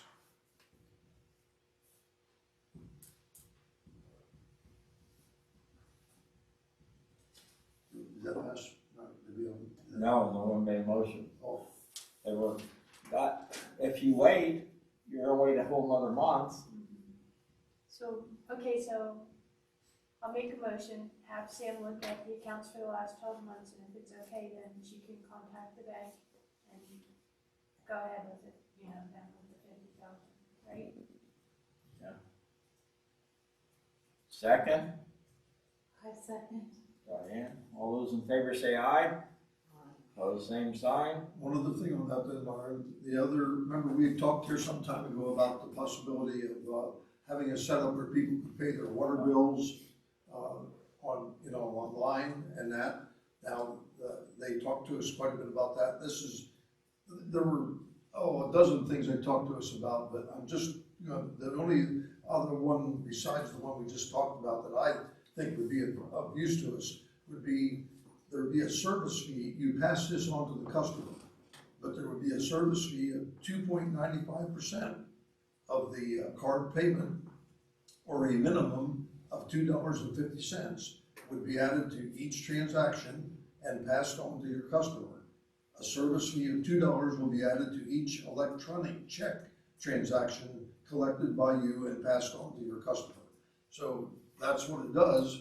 You can see, I don't know if there's any interest in setting that up or not. When we're completely done with the water system we're doing, the billing side of that will, if we choose to, have that capability. In other words, when the computer spits the bills out and send it, we can tie it in where they can pay it online. But It's not mandatory, is it? no, it's not mandatory, but when we discussed it, that's obviously gonna be a little bit more designing. And, we did not put that into the grant for money for that. We just held on to it, cause right now, I think it was only costing us $1,400 to do the program to where we are. And it's not gonna be much to add to it, but that's at a later date coming, we will have that capability. That's fine, but You're wanting to do it now, no. okay? Just like, okay, right now, if we were to do it now, Bill is our water collector. He's not gonna have access to that account to see who's paid or not. Right. It's gonna come back on her shoulders, and she's gonna, like, weekly run a report. Yeah. This is what people paid. I just wanna bring that out. It's just gonna add more work to her. Yeah. Even when we go to the only way you can do it is if, once we do the complete water room or completely done with the system and we choose to do that, I think then this organization has to come up with someone else to have access to that water account only, to take some of the burden off Oh, her. yeah, absolutely. To be looking at that and see who's paid, who's not, you know Oh, what I'm saying? absolutely. That's what I was thinking about.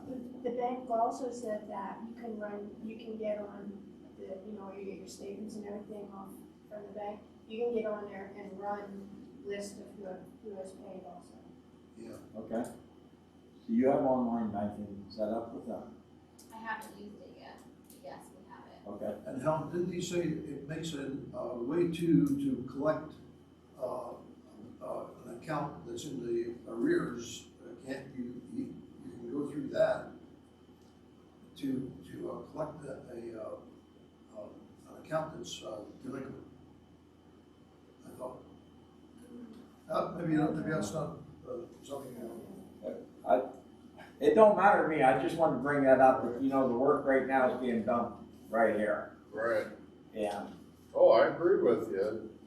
And if we do that, it's gonna have to be printed on the bill that goes out. When I get that bill in the mail and say, oh, I can do this online now, it has to be right on there, what upcharge is being charged to my bill. Yeah. So people are aware, you're gonna have people pounding on that door out there. Very important. So, it don't matter to me, I don't know how many people will use it, but it is something, make it convenient. Well, we are getting a younger crowd in the borough that understands. Yeah. Now, Chris, you were one, I remember, that said you'd like to do that. Yeah, I do that with all my bills. Would you be willing to pay $250 each transaction? I mean, just. Yeah, because I do it now. It costs me, till I'm done with all my banking, it costs me about $12 a month to do it. To do it that way. To me, that's a no-brainer, it's simple. Well, I'm pretty sure you'd find other ones in town. Yeah, because I don't have to sit and write out checks, I don't have to go drop stuff off. We have a lot of older people in town that probably won't be interested, but there might be a few. We can't tie the sewer to this because that's a complete separate account all of its own. Yeah. They could do it. Yeah, they They could. could do that. Yeah. And I can see it coming to where down the line, they may say you need to do that. I can see it coming, It doesn't cost the borough anything, right? except for time. Yeah. Pass it along. And if it's that simple, once we're hooked up to online banking, if she can just, boom, hit a button and run that report. Well, Or I a can- statement. I can run it in there too when we're done with this. Yeah, but you can't, not from the bank. No. I'm saying the for bank report. Yeah, I can look at what bill went to what. Yeah. Bill's gonna be able to go in there and mark paid, not paid, whatever. We'll be able to run that report. Yeah, but.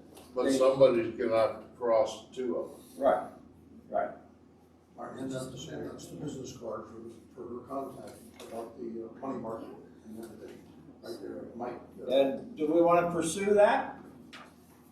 Bill's not here, when's the next water bill go out?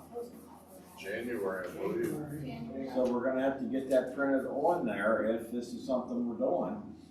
We probably have enough time to get it set up with the bank to do this. And we just have to make sure it's printed on the bills before we go out. Now, I'm hoping, and my goal is that by the time he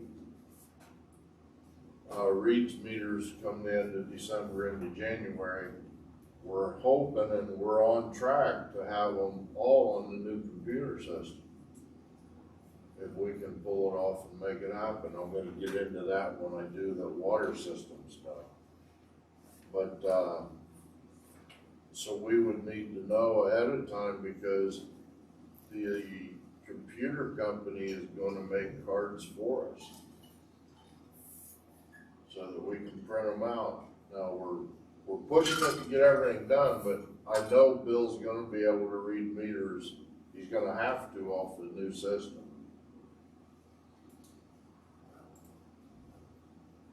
So we can either wait, cause I hate to go print a whole bunch of new cards. Bill has a boatload of them up there.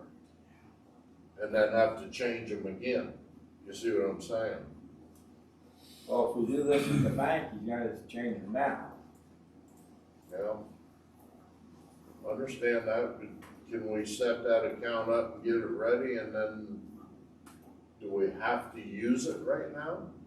Or can you just transfer the money over and do what you gotta do? I don't think it would be establishing a new account, the money would just be directly deposited into the water fund account. Right. Right.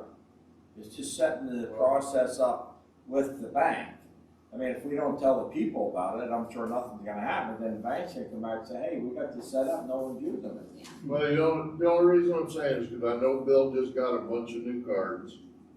And I know with our contract with Rack Computers, we have a bunch of new cards coming. We just haven't filleted them yet to print them. So I'd hate to go buy a whole boatload of cards right now and then change it again, that's all.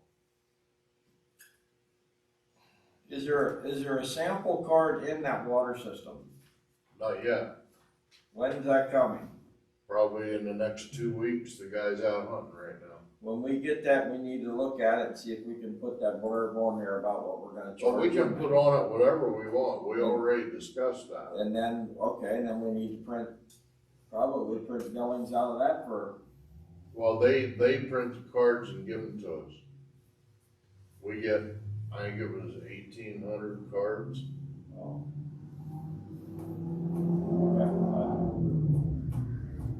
Do you It's have just to if write, we, do you have to write the stuff by hand then?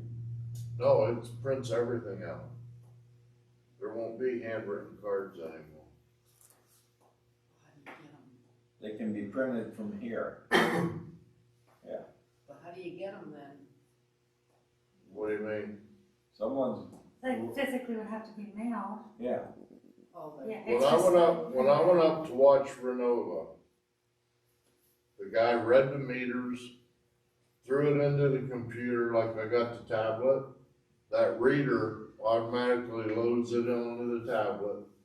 The tablet throws it to the cloud, we go up to the cloud, pull the info down into our computer, hit a button and it prints them out, and all we do is pick up the stack and take them to the post office.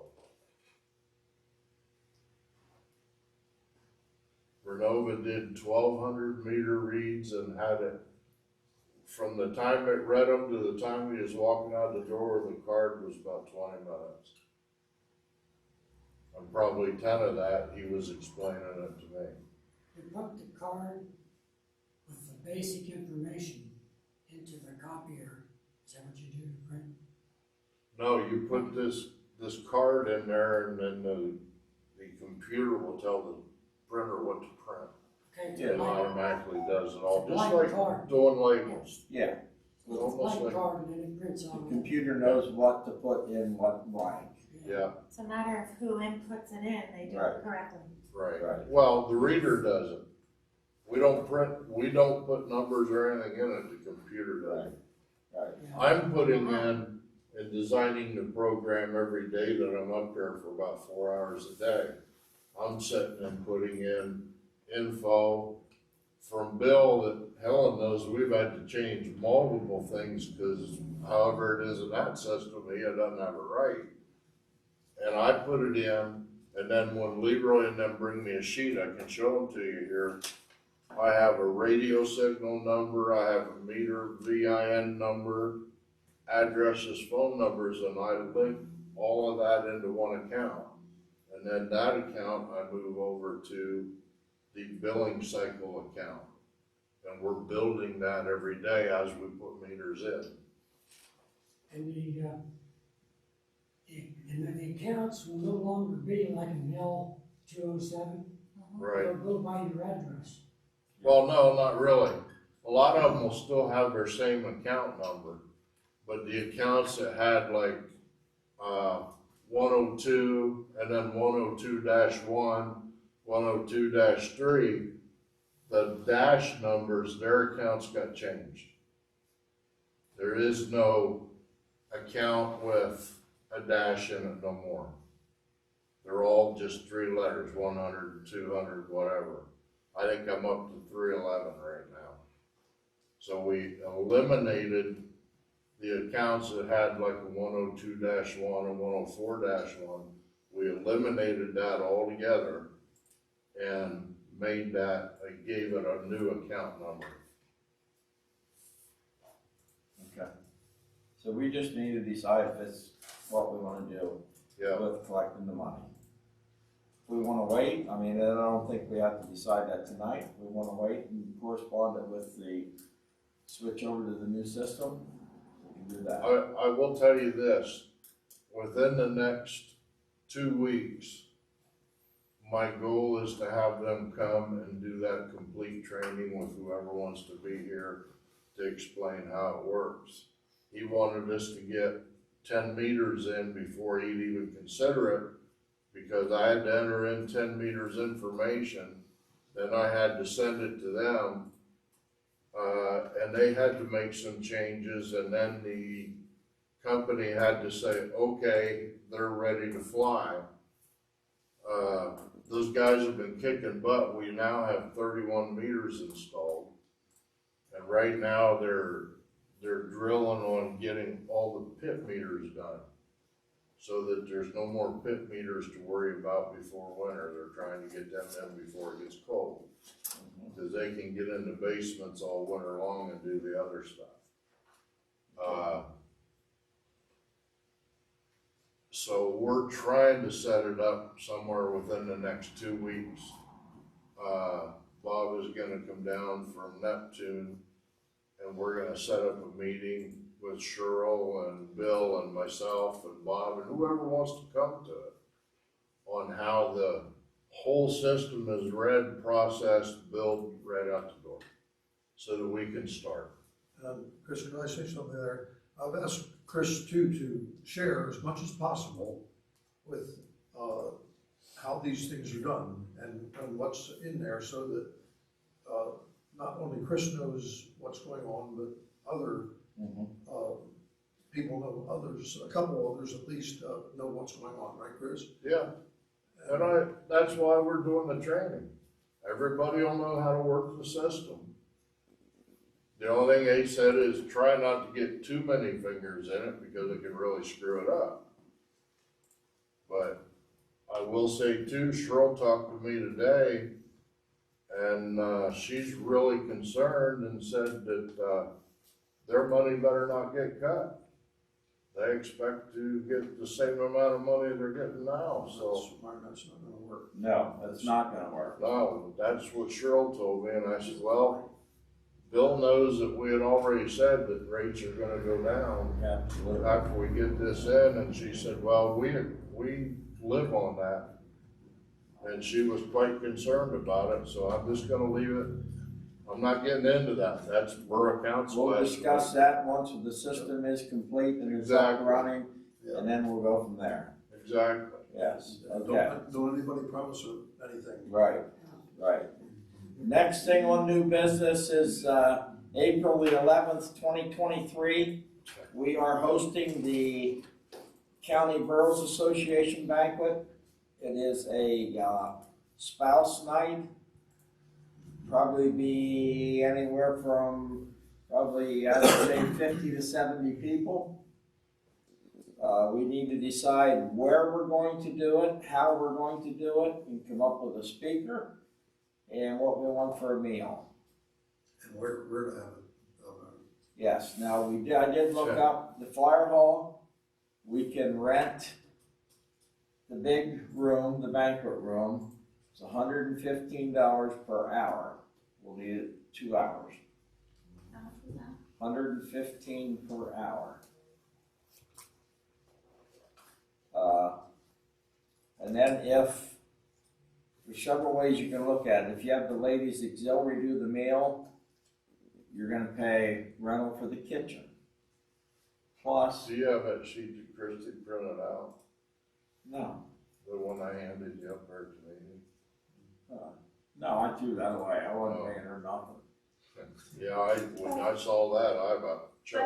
But the thing of it is that the kitchen, $100 is not even on the website about paying that. That whole website thing is messed up. Yeah, but, and another option is to have, either Twilight or Cottage. Somebody else cater it, and we can just go with the $115 per hour for the room.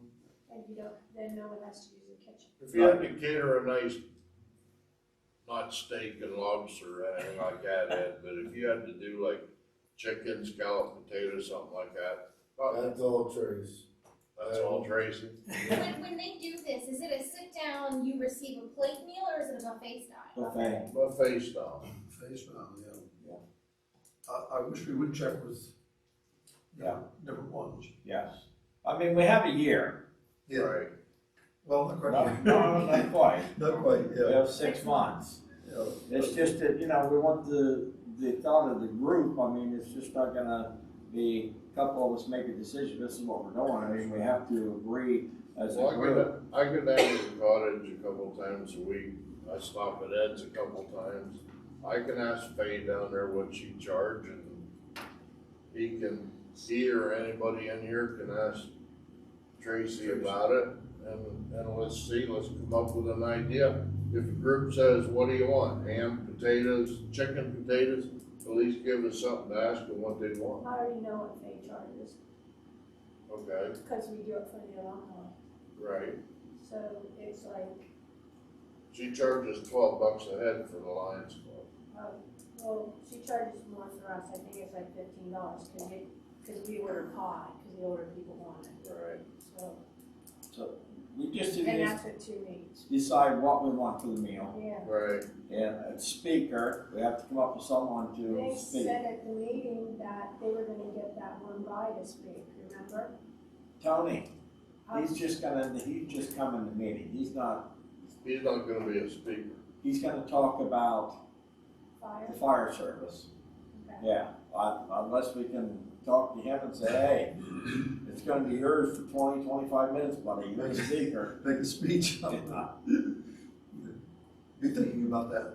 And Myron, another thing that's pretty extensive about this sort of thing is we need to come up with an invitation list.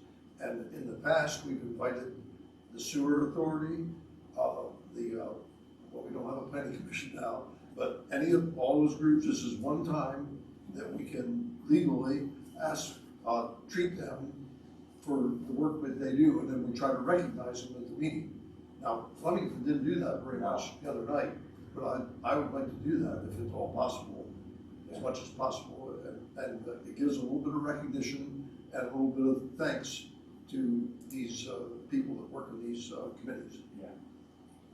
So think about that, and it goes out as far as Ed, Bill, probably their snowplow operator, anyone who helps make the borough function.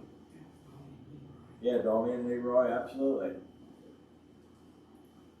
Okay, so think about that till next meeting, because we have to send out information probably in March, to get a head count and all that kind of stuff. I would say end of February at least. Yeah, probably then, February, yeah. February, yeah. Okay. Okay, so we don't have to act tonight. Any other new business? Yeah. The banners around town, there's like 5 of them, it says welcome to Loganton. They're getting bad, and the community club that's defunct now, but they still have some money.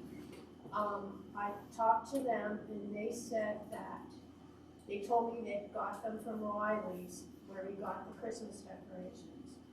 So, and also the sign, it says welcome to Loganton, the great big one. Billy Miller did that for them.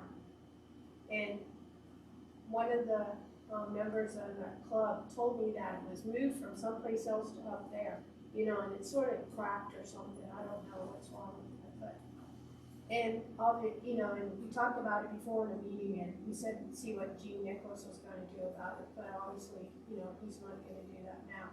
But a grant can be written through the Clinton County Community Foundation and asking for money to do those things. You have to have the application in by December 15th. So that's all the further I went with it, because if you don't want me to do anything about it, I wasn't gonna call Riley's or call Billy Miller or anything. But I can look into it and see how much it costs and write the grant for it. I'm all for that, keep in mind that there a year and a half, 2 years ago, when I looked into that grant, they told us our money plateau was too high.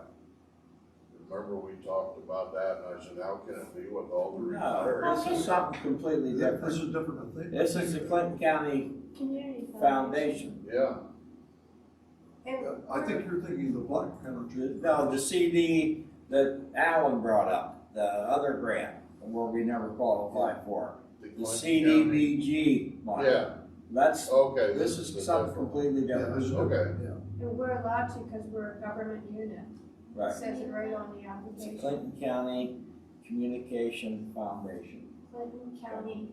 Community Foundation. Yeah, I think if we can get the money, Yeah. that would be great, because that sign, I know Bob and I fixed it here a few years ago, and it's starting to rot. Yeah, It's not in good shape. yeah. Might get a motion for her. Yeah, I have a motion for Helen to, work on that grant to the Clinton County Communication Foundation, Clinton County Community Foundation. I make a motion. I'll second. There you go. All those in favor say aye. Aye. Opposed, same sign. Okay, so what all do you want on that? Just the banners and the sign? Well, whatever you can get. And the You banners anything right else? here. I do have a couple of questions for Sam, I'll have to work with you, I just have to know what the annual budget is, okay, sometime. And I have to know the top 3 to 5 funding sources for our organization, where we get our money from. Like grants, taxpayers, And water. where, I don't know, like at least 3 places. Does anybody know any place else? No. Basically, it'd be through grants, taxes, and our other income is water rent. I don't know what else. We can put on your Transfer tax. robbing banks or something like that. You get more money from transfer tax, property transfer. Yeah, but not that much. No, if you think of something else that, like maybe, I'm just thinking, other signs. The only sign that says welcome to Loganton is up here. You come the other way, otherwise you don't know. Maybe something smaller. The banners are north, south, east, and west by the funeral home. The one at the funeral home's not even there. That's a 5. And I was told there might be one up in the attic up here too, Oh, so an extra one. all right. And, let's see, and the TIN number.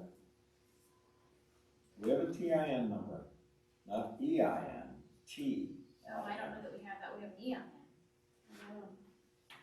I don't even have a clue what a TIN number is. Tax identification, I don't know unless they made it. that's a tax identification number. Oh, then we don't have one. Okay. I don't know. Anything else? New business? Okay, Dave.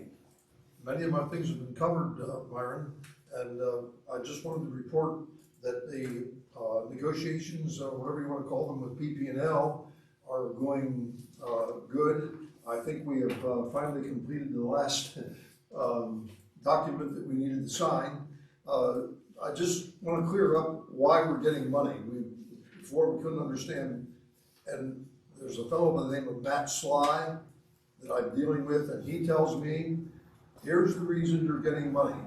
Before, there was 100-foot cleared right away with 50 feet on each side that he said was imaginary. Now, don't ask me what that means, but they had a total of 200 feet. Okay. 100 in the middle and 50 on each side. They are saying we're going to cut that down and we're only going to claim 25 feet on each side, which means that if you cut 2 50s down both to 25, they're going to pay us for 50 feet of land. and it will amount to $4,000 an acre. And there's about 2 acres, all total, and so we should be getting $8,000. And Myron's pen has been wearing out, signing documents, and I think we finally have, there was one document that was in dispute, and I think we finally got it straightened out, and I really thank Sam and Myron for working on it, and that should be flying through. Pretty nice to get $8,000, isn't it? And the only other thing I have is we didn't really come up with anything more on that issue of when we were going to pay council members. Maybe is there anything you wanted the board to talk about that tonight or not? And that's all. That's all I have, Mark. Yeah, did anyone Thank you. come up with anything? Think of anything? Remember last meeting, Teresa suggested that we set a number of hours of work for us, and when we exceed those hours, we should be paid hourly. I thought we did agree on a 5-hour. I don't think we agreed. Well, we didn't. The first 5 hours should be considered part of council member duty. After that time, Yeah. time should be submitted. Then there was a question whether that accumulates or not, right? We did. Yeah. Can you, I thought it ran monthly. yeah, I think we'd have to stipulate, like, Yeah. that would be my opinion, that you stipulate that that's a 5-hour total. The thing with pay period. Yeah. Except for emergencies. I was gonna ask about this because Yeah. Myron said about the pay at the beginning of the meeting. Should I write up time for like the school project we're doing? And if we have a water leak, stuff like that, should I write something up or not? I mean, I don't know where to go. I don't wanna create any heartache. But I can't bill you guys for all the hours I'm putting in. That'd be ridiculous. And I'm not saying I want paid. I'm doing it because I feel it needs done. But I need to know if I should bill for stuff or not. Like today, we were out there for a couple hours. I came back here and worked till God knows how long. Then I came back and met with Jeff and them. And come to find out that when Alan gave us a parts list for us to order, 8 of the items out there, he ordered are wrong. And I called LB Water and spent an hour on the phone with them and said, what are we gonna do? Do I need to drive down there to Selinsgrove or what? Because we got the crane and everything coming in the morning. And they're going to come in the morning and deliver his stuff right to the site now. And I don't feel I should need to charge for all that stuff I do, but you guys need to let me know what I should do. 'Cause I don't know what Bob used to do. I have no problem taking care of the water problems and doing what I'm doing. Well, But- what Bob did has nothing to do with all the work you're doing as far as the billing, the time you're spending on the computer. He did nothing like that. Right. I mean, he did on-site work, you know, like water leaks Right. and going around hunting poles for BPL, Right. you know, that sort of thing. You're doing a lot of extra stuff right now because of this New system. new system. You know, and I think, you know, we've got to take that into account too. I mean, because if Chris doesn't do it, we'd have to hire some expert to do it, and that would be, you know, a lot more probably. So, I think that's why I had a note in here, so Sam put a note in there that we had to come up with a plan. Yeah, that I wanted to come up with a plan for this. So, how we go about Doesn't that? that fall over and above the 5 hours that we agreed on? I'm not Is gonna sit here and punch a time clock for all the hours I'm putting in up here every day doing the computer stuff. I'm not doing that. The only thing I'm curious about is if, like, we're out in the field like we're gonna be tomorrow. or doing the water leaks like we had out here on Anthony Street, and I'm gonna bring that up after a bit. Yeah, when we had a water leak, Bob would turn hours in, Mhm. and I would too, because I was there with him helping. Right. Sure. And I was on council, so it was, so. It just seems like that's above and beyond. Is there anything like there should be a cap on it, we would pay up to, after 5 hours, we would pay up to a certain number of hours. We don't end up with a couple $1,000 bill, maybe, am I thinking right or not, or should there be some kind of a cap?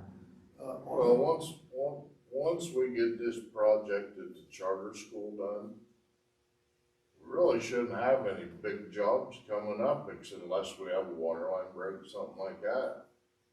Once this part of this is done, and I'm gonna explain it when I get to my spot.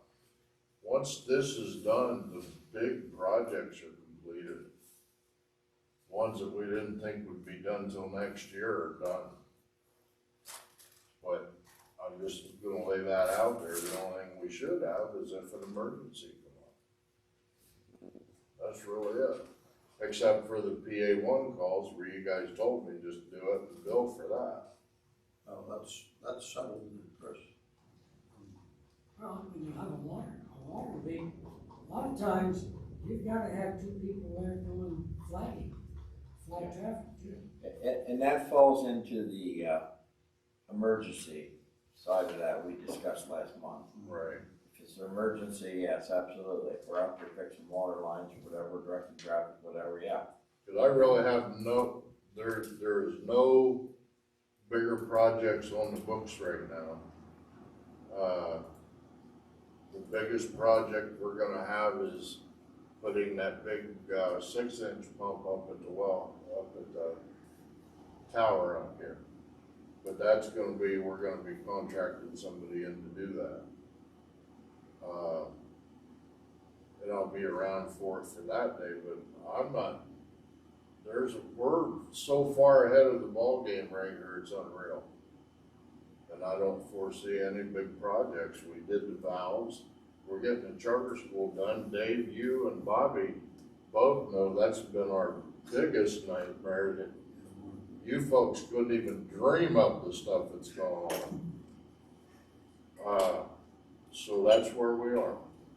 Okay, so yes, if you're out charter school working or working on a water break, something like that, yes, put down your time, on a time sheet like Leroy and Donnie and them do per incident. Right. So we know what it's costing us for each incident. As far as the data entry, I mean. That's part of just me saying I'll take on that responsibility. Well, I wanna come over and, see what's going on. I can help you. I don't know when, but I can help you. Well, actually, Myron, the way I'm doing it, is the way they suggested to do it. Instead of waiting until they're done putting meters in and then doing it, I'm adding them every day. If they do 5 meters, I come over and enter 5. Yeah, That way we're caught up with it, Yeah. and you're not rushed, because like they said, if you'd see how tedious this is and the stuff we gotta change and do, it's too easy to make a mistake. Yeah, okay. So All that's right. kinda why I'm doing what I'm doing. I don't worry about this up here. Okay. All right, So have a motion on that, maybe, Myron, sort of set that as a standard, the 5 hour limit. I don't think we really have it as a record. no, it was just discussion last month. I think we should nail it down.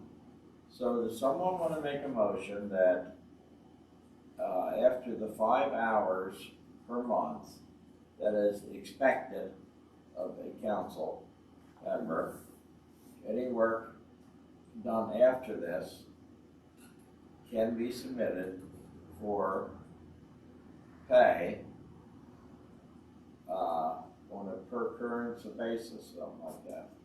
That way we know each time, you know, what we're paying for it. Make that motion. Okay, second? If Sam gets that right, she gets a bonus. Is the hourly rate gonna be the same as what Donnie and Yes, yes. Second? Yeah. Danny, all those in favor say aye. Opposed, same sign. And if a council member chooses to not submit it, Right. that's up to them. Right, it must be submitted on a monthly basis on the timesheet. now, my question to you is, am I allowed to just pay that on that paper sheet? Or does it need to be discussed at that meeting prior to the check being cut? Does council wanna review those hours and have it be paid the next month? I think it should. Yeah. I think it'd be good. It says in the That way minutes. we're keeping an eye on things, nobody can shortcut it. Yeah, Yeah. so if you Exactly. did work in October, it would be reviewed at November's meeting and you would get a check in December. I think Yes. that's a good idea. It's in That's this, fair. these minutes like That's that really are good. also on the first page. That's good. Yeah. Okay, so we took care of that. I don't have anything, I've been talking all night. The grant, what's the grant report? There's no report on the grant, is there? I mean, Not really. okay, I am still talking with FEMA and DEP about the Mill Street, South Mill Street deal. But they're kind of letting us get this mess settled before we dive into the next one. okay.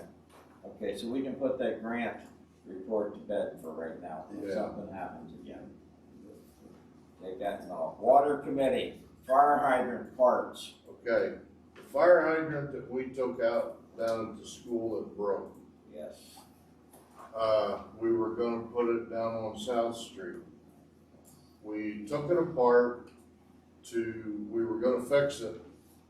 And when Donnie and, us got it apart, the lower half of the fire hydrant, not the top that you see sticking out of the ground, the lower pipe that goes down was split in a couple of places. The parts to rebuild that hydrant were almost as much as buying a new one. So I put that on hold and said, let's junk it. The only thing is, the fire hydrant top, the red part you see above the ground is good, but it's just a shell now because the inner parts are broke. The fire hydrant has one fire hydrant on the other side of the valley here that when you take the cap off, the whole thread section comes out with it. And they've tried to fix it and they can't be fixed anymore. So Donnie made a good deduction of, hey, could we take that top and use it over there because it's the same exact model number. So we have to decide from the borough, is it okay to donate that top that we can't use it to the fire company and let them fix the hydrant over there? Why not? It's at the Bob Lamy. Lamy residence. It's Right. actually a water line that comes out of their pond down to the for fire protection. That's what was put in there 4 years ago. And I know what he's saying, as long as we can turn the water off the pond, Yeah, it's a good thing. we already to do. checked that. Yeah, okay. So does anyone have a problem with that? Since we're not gonna spend So, yeah. as much money to replace an old hydrant as we would Right. spend to buy a new hydrant. Exactly. So can I have a motion to, take that hydrant shell and replace the one for fire protection on East Winter Road? I make the motion, we give them scrap and parts to the fire company and let them do as they need. Second, I second. all those in favor say aye. Opposed, same sign? Okay. Water system updates, I think we've been going over all that. Yep. Charter school, I need to know what you folks want us to do. There was, some phone calls and Tracy found out at the charter school that Ray's equipment will not lift this pit. So she was ready to say the heck with the whole project. Alan's been pushing her. We've kind of been trying to work with her. On April 27th, Bob Dowdy, Dave Schreckengas, myself, met with Tracy and Bill Deaver at the charter school. And we wrote up a thing that says past communications were discussed, some issues were ironed out. From this point going forward, any and all work will be documented on paper and discussed through a group meeting between Loganton Borough officials, Sugar Valley Rural Charter School officials, so there's no more confusion. Because the agreements between the new gym, the school, the concerned citizens, there was a lot of hanky-panky, went back and forth. I have a very long, detailed letter in here from Alan about it. But it was discussed that for this meter pit we're working on tomorrow, at this time it was agreed Sugar Valley Rural Charter School will supply a meter pit and the necessary parts needed for the pit, along with contracting a company to complete the work to dig and construct the same pit for installation of the new 4-inch water meter that will replace 4 meters currently being utilized. Alan Euler, our engineer, will provide specs, That's all been done.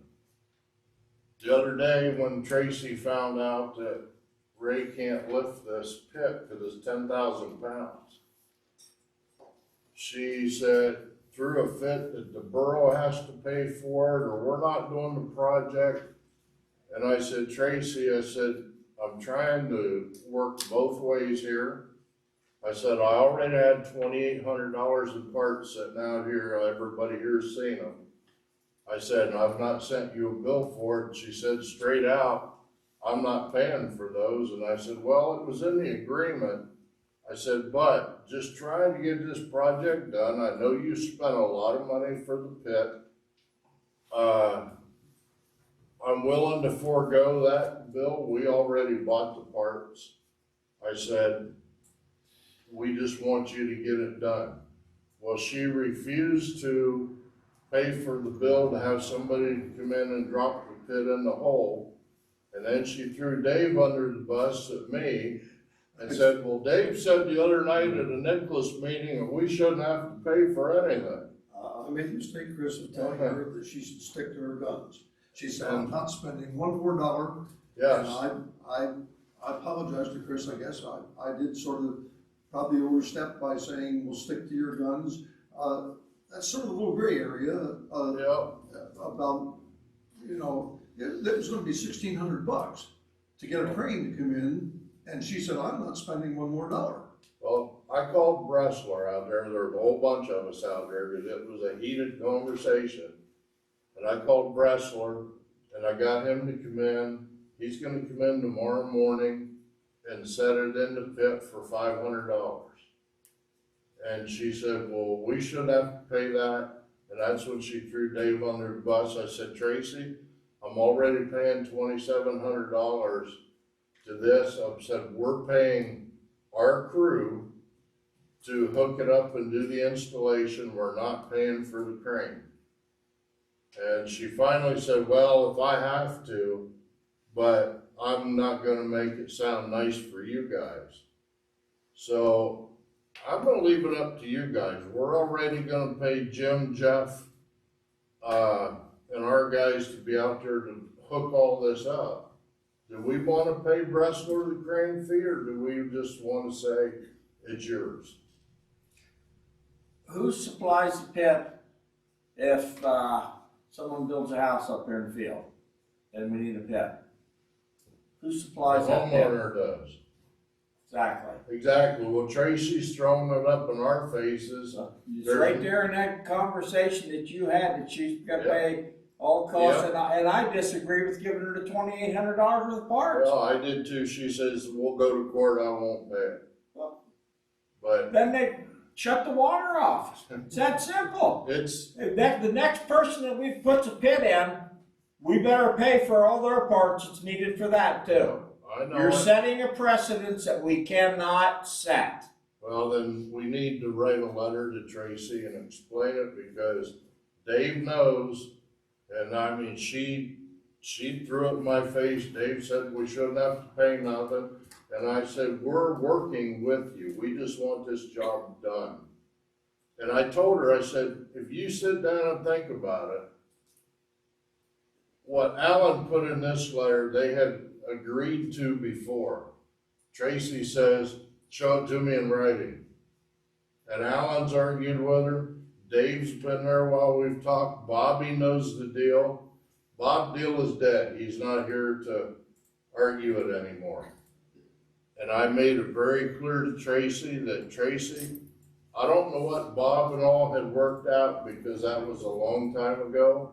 I can only go with what I'm told. We're trying to work on it. We're going to eliminate 4 meters out of your quarterly budget, which is $400 a quarter. They're gonna save that from now on. So my version of it is, right now, she kinda made it clear that she'd pay it, but there's a bad taste in her mouth.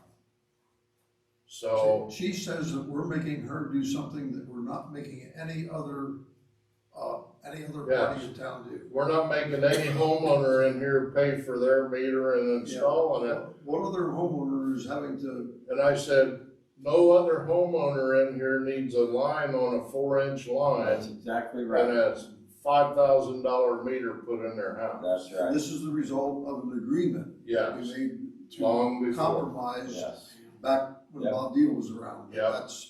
We learned a big lesson on that. So I got the right parts today ordered. They're gonna be there in the morning, as we discussed earlier. But I know I'm gonna get hit tomorrow with it, because I got hit again today with it. Are we still gonna have to pay this? Are you sure Bressler isn't gonna charge more? And I said, he said it would be 500 or less. And I was that's talking where I about left something it. better than 1,600. And that's it. We're fighting to get her money and save her money, but we're the ones getting thrown under the bus to the community. So it's up to us as a group to stick together as a team and say, we'll fight this, or we're just gonna eat it. I thought she toned down when she heard it was 500. Yeah, she did, and she tried to argue with me, and I opened this up and laid this letter right there. Yeah. And I read it in front of, what was there, 6 or 7 of us, and I said, you signed it. This is what you agreed to. See, the only thing is, though, and I don't mean to go against Chris, what he's saying, but if you read that letter carefully, it says they'll supply the pit, but nobody knew when that was written up that it was gonna cost possibly $1,600 to unload it. Right, well, with that being said, the company that's making the pit, they contracted that company. That company, I don't know what happened, but all of a sudden said, we cannot set it in the pit because OSHA will not let them do it.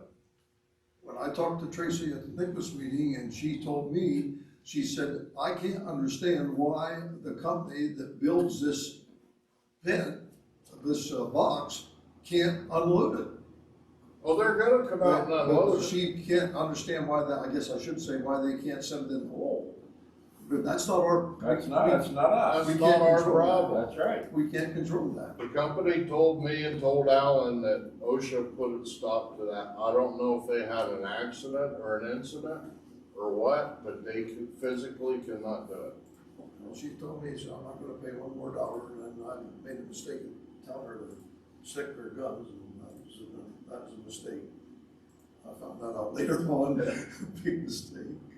Well, I think right now I'm at a point where I can say, let's just get it done. The parts are already paid for. That was done a long time ago. I agree they should pay for them too, but I'm tired of this. I want to get it done. And if she's gonna pay Bressler tomorrow, we're gonna pay our guys the labor to put it in. That was the agreement in the beginning. So it's up to you folks as a group. I think that's what we have to do. I just, it's the only way around. I know by 1 o'clock tomorrow afternoon, I hope this is put to bed forever. Because the next time meters need change, we're all gonna be dead probably except 2 or 3 of you. Till someone builds something new, Yeah. and they throw it in their face. I'm Well, not paying for that. I am gonna tell you this, and I did make this clear. This 4-inch water meter, she said, Bob Deal came out here and every time we built something new, said we had to have a new meter for it. And I said, and I understand why he did it, I explained why he did it. She didn't agree with it, and I said, well, you're not the one that is putting in the water. I said, and if you wanna get down to it, when you guys put in that big tank for the fire service, that was totally done without us even knowing about it.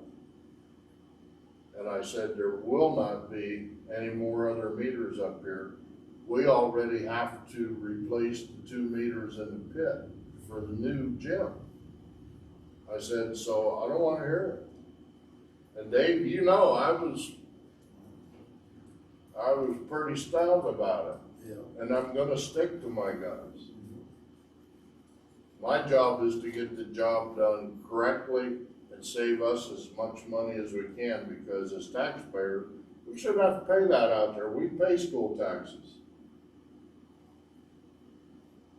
That whole situation got out of control. I mean, every time they put another building in, they had to have water. Right. So we had to put another meter in, because we couldn't attach to, you know, to the 4-inch. And it just, it was 2 or 3 times that the new buildings got put up. 1, 2, 3 times. Right. So, we want a motion, what we're gonna do here? I'd like to make a motion that we get it done tomorrow and we wash our hands of the whole deal. Well, we know that, I mean, a motion of who's paying what. I would make a motion that they pay for whatever fees are incurred tomorrow with Bressler. We're taking care of the labor side. And since the parts are already bought and paid for, be done with it. I don't wanna pay that money either, but I just wanna get it done. I'm tired of it. I just spent, what, a year and a half fighting with her over this. In my defense, Chris, I do want to say that I wasn't thinking or didn't know about the 2,800. You might have told me. Well, no, you didn't do anything wrong. Well, I did, Chris. I feel bad that I kind of encouraged her, and that came back to make you look bad. Second. You know what? I got big shoulders. I'm sorry. Second. Yeah, I'll say. All those in favor say aye. Aye. Opposed, same sign. Settled. Done. And I'll add one more thing. Hold your breath. It's not Dave done. gave this to me a few minutes ago before the meeting. Jersey Shore just increased their water rates over there. And your first 1,000 gallons is $29.13. 2,000 gallons, you're paying $33.07. 3,000, $37.01. 4,000, $40.95. Everybody says, well, that's cheap. That's a month. They're charging monthly. Which in all honesty, we'll be able to have that capability if we want it. But when somebody complains about our water rates, we're still cheaper than Boonville. So, Bill, Chris, I use about 9,000 a quarter.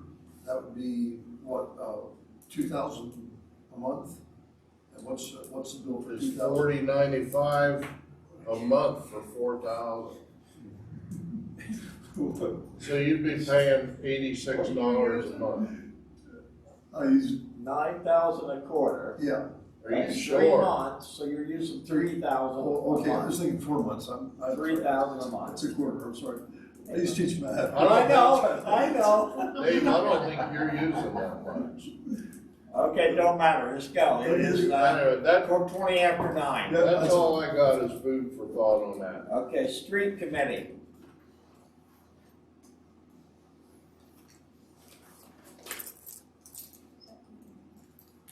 No report, nothing wrong anyone's aware of? Okay, sidewalk street light committee.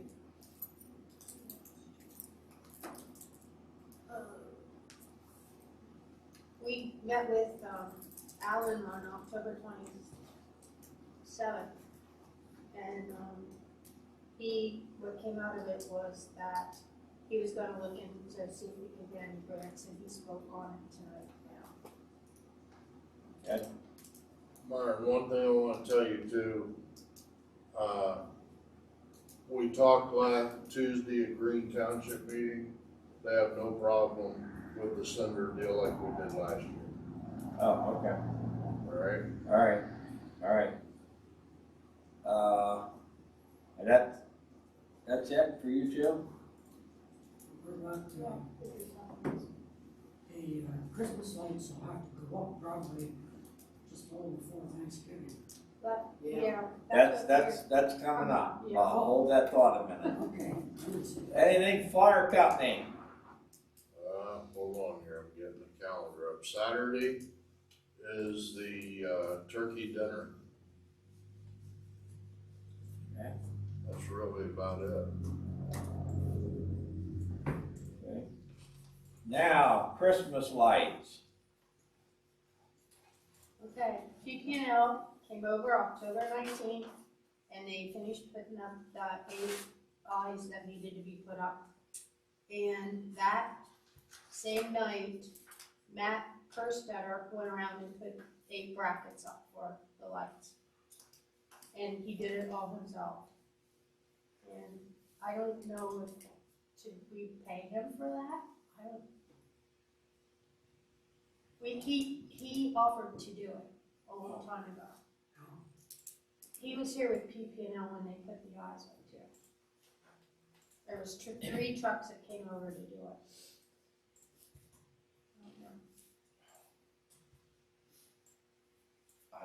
I don't know.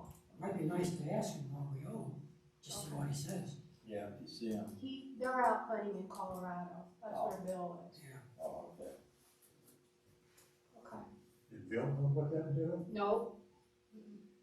Matt did it by himself at night after work. One night. And, Cheryl's there. Would we wanna give him like Yeah. a $50 gift card or something? Or, I'll ask him what we owe. Yeah, see what he says. If he says nothing, then we can probably do like a $50 gift card in appreciation for what he did. So also then I talked to Mark too, and he said he didn't know anyone to put the lights up, but obviously we have to have them up for the 27th. Right. And he said it's usually done before Thanksgiving. Yeah. So he said either Saturday before Thanksgiving or Wednesday before. So I just have to. Probably a Saturday, so you don't have all the truck traffic and everything. yeah. So, And are you girls gonna decide which one goes where? who picked the different lights? You go to Saturday after Thanksgiving? No, It has to before. be before. Yeah, I ought to shoot for that date, that way if you don't get them all off, you have the Wednesday before to Yeah. finish up. Especially with the new one across the bank. Yeah, that's gonna be that's definitely a Saturday project. Does there have to be new hangers installed for some of these? It's all done, No. Done. it's all done. Just need to put the lights up, plug them in. So it'll be the 19th. December 19th. No, November. Hang lights.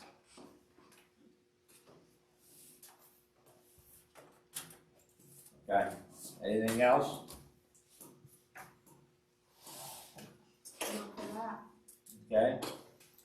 website? I posted the Winterfest poster on the website. And I also now will put the leaf pickup on it too. Okay, I'll have Tyler put it on the board out here. We forgot, trick or treat. Oh. Forgot all about to that night, and why didn't we have that on the board? boy. Yeah, We didn't have near the crowd that we normally do, but I think it's because every community around us did the same time, the same night. well, I thought about this for a couple of years. I think what should happen over here is like the borough, the fire company, some of the businesses go together and do a trunk or treat.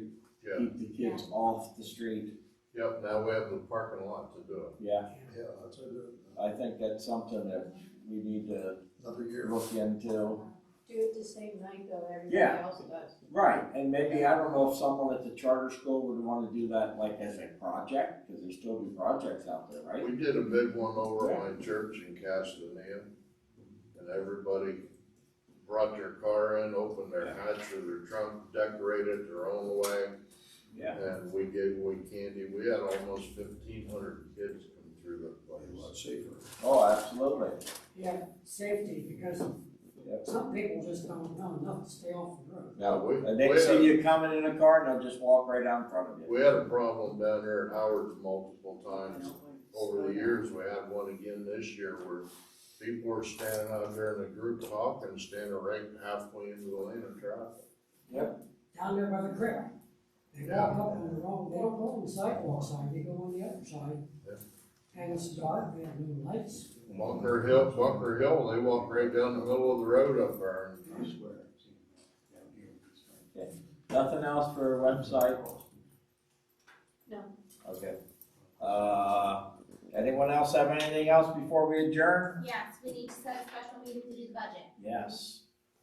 That's a good idea. Go Sam. Why didn't that was supposed to be done? Yeah. Sure, Thursday night? Yeah, cause we approved this next month's meeting, I think. Is how it works. We approved December for, And then January January, Now, it has to be on display.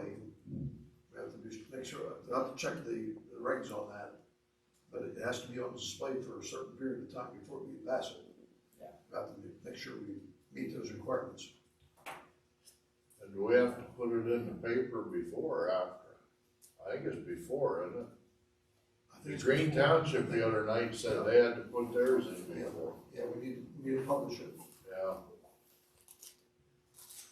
Publishing, when you submit it, can take up to 10 days. Just an FYI. I don't think it has to be passed before the January. no, you pass it January 1st meeting that we did. I thought we passed it in December. Well, I was thinking we passed it in December, but we have been, but, you can check the, minutes on that, Sam, when we've been doing it. Was it December and it was enacted in January? Yeah, it's enacted and it goes into effect January. There's Right. nothing in the January minutes about a budget. And that's the only one that's on the computer, I have to pull it. Right, so it's approved in December. In December, yeah. Because it starts January 1, it's actually before our meeting. Yeah, we have to reorganize. Yes, the first meeting, that's the first, what, Monday of the new year. Yeah, Yeah. first, First isn't Monday. it the Tuesday, the first one's on Tuesday? No. First Monday. First Monday of January, we have to have a meeting and reorganize. Okay. Oh, And well, it's only- an odd year, Let's see, it's an odd year, 23. okay, so we only organize on even number year. Okay, something like that, We all don't right, organize on even years. yeah. Really? We're unorganized, the odd years. Yeah. Yes. Okay. Anybody looking at your calendar? So I'm not gonna lie to you, I don't see anything in November or December's meeting minutes about a budget either. Well, we have to make a budget this month, we have to pass it it has to go in the paper, then we pass it in December and it's enacted in January. The budget was adopted last October, 2021. We're a little behind. We were early, because everything had to go smooth. So we need to have a meeting as soon as we can have a meeting. What do you want on a Thursday night? I don't care. I can do any of them. The 24th is Thanksgiving, so we only have 2 left. 10th, 17th. Yep. Or a Wednesday night.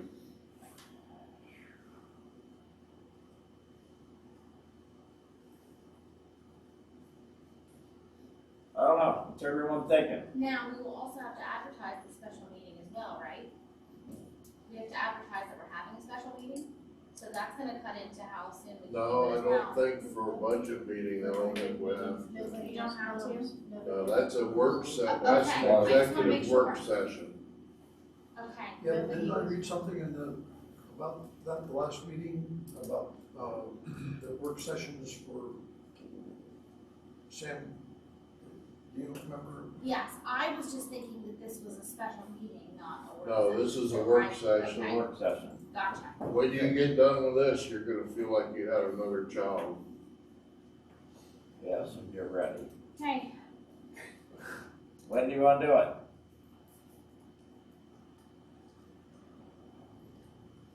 It could be done in an hour.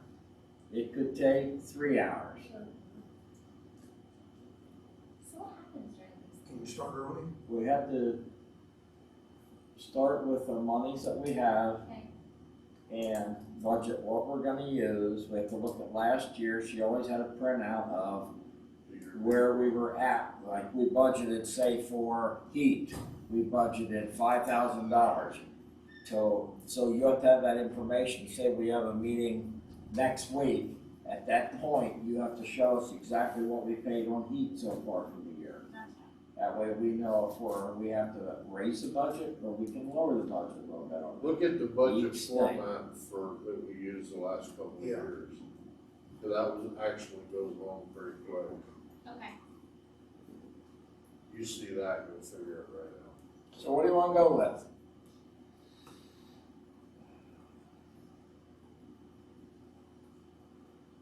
With the 17th?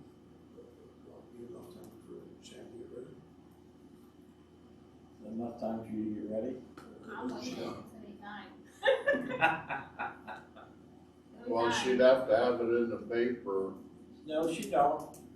We don't have to advertise this No, work session. once we do it, Oh. you have to give her time to get it in before our next meeting. But our next meeting is on the 1st. Yeah. If we pass it on the 17th, that's plenty of time to get it in the newspaper before the Okay. 1st. All right, We'll be fine. Just can't pass it. we can't pass it. We haven't passed it. Nope, this is only a work session That's to right. develop it. Right. Then we have to have a meeting to, Then we Well, would we pass won't it pass at it the till normal December. meeting. Okay. we just have to get the right numbers down on paper, the right Right. places. Then we could pass it on the 1st. Yeah. You can pass it. Yes. Yeah. Okay.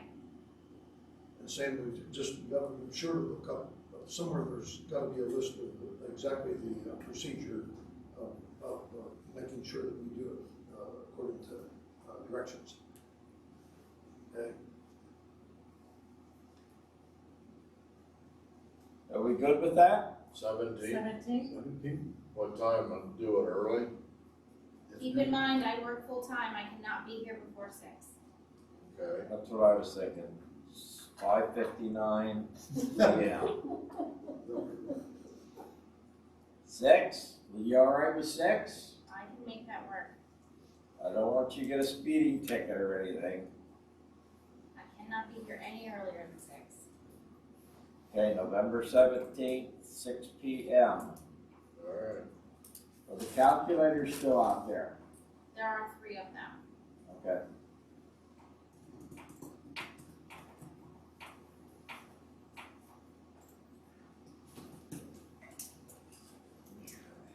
Motion to adjourn. So moved.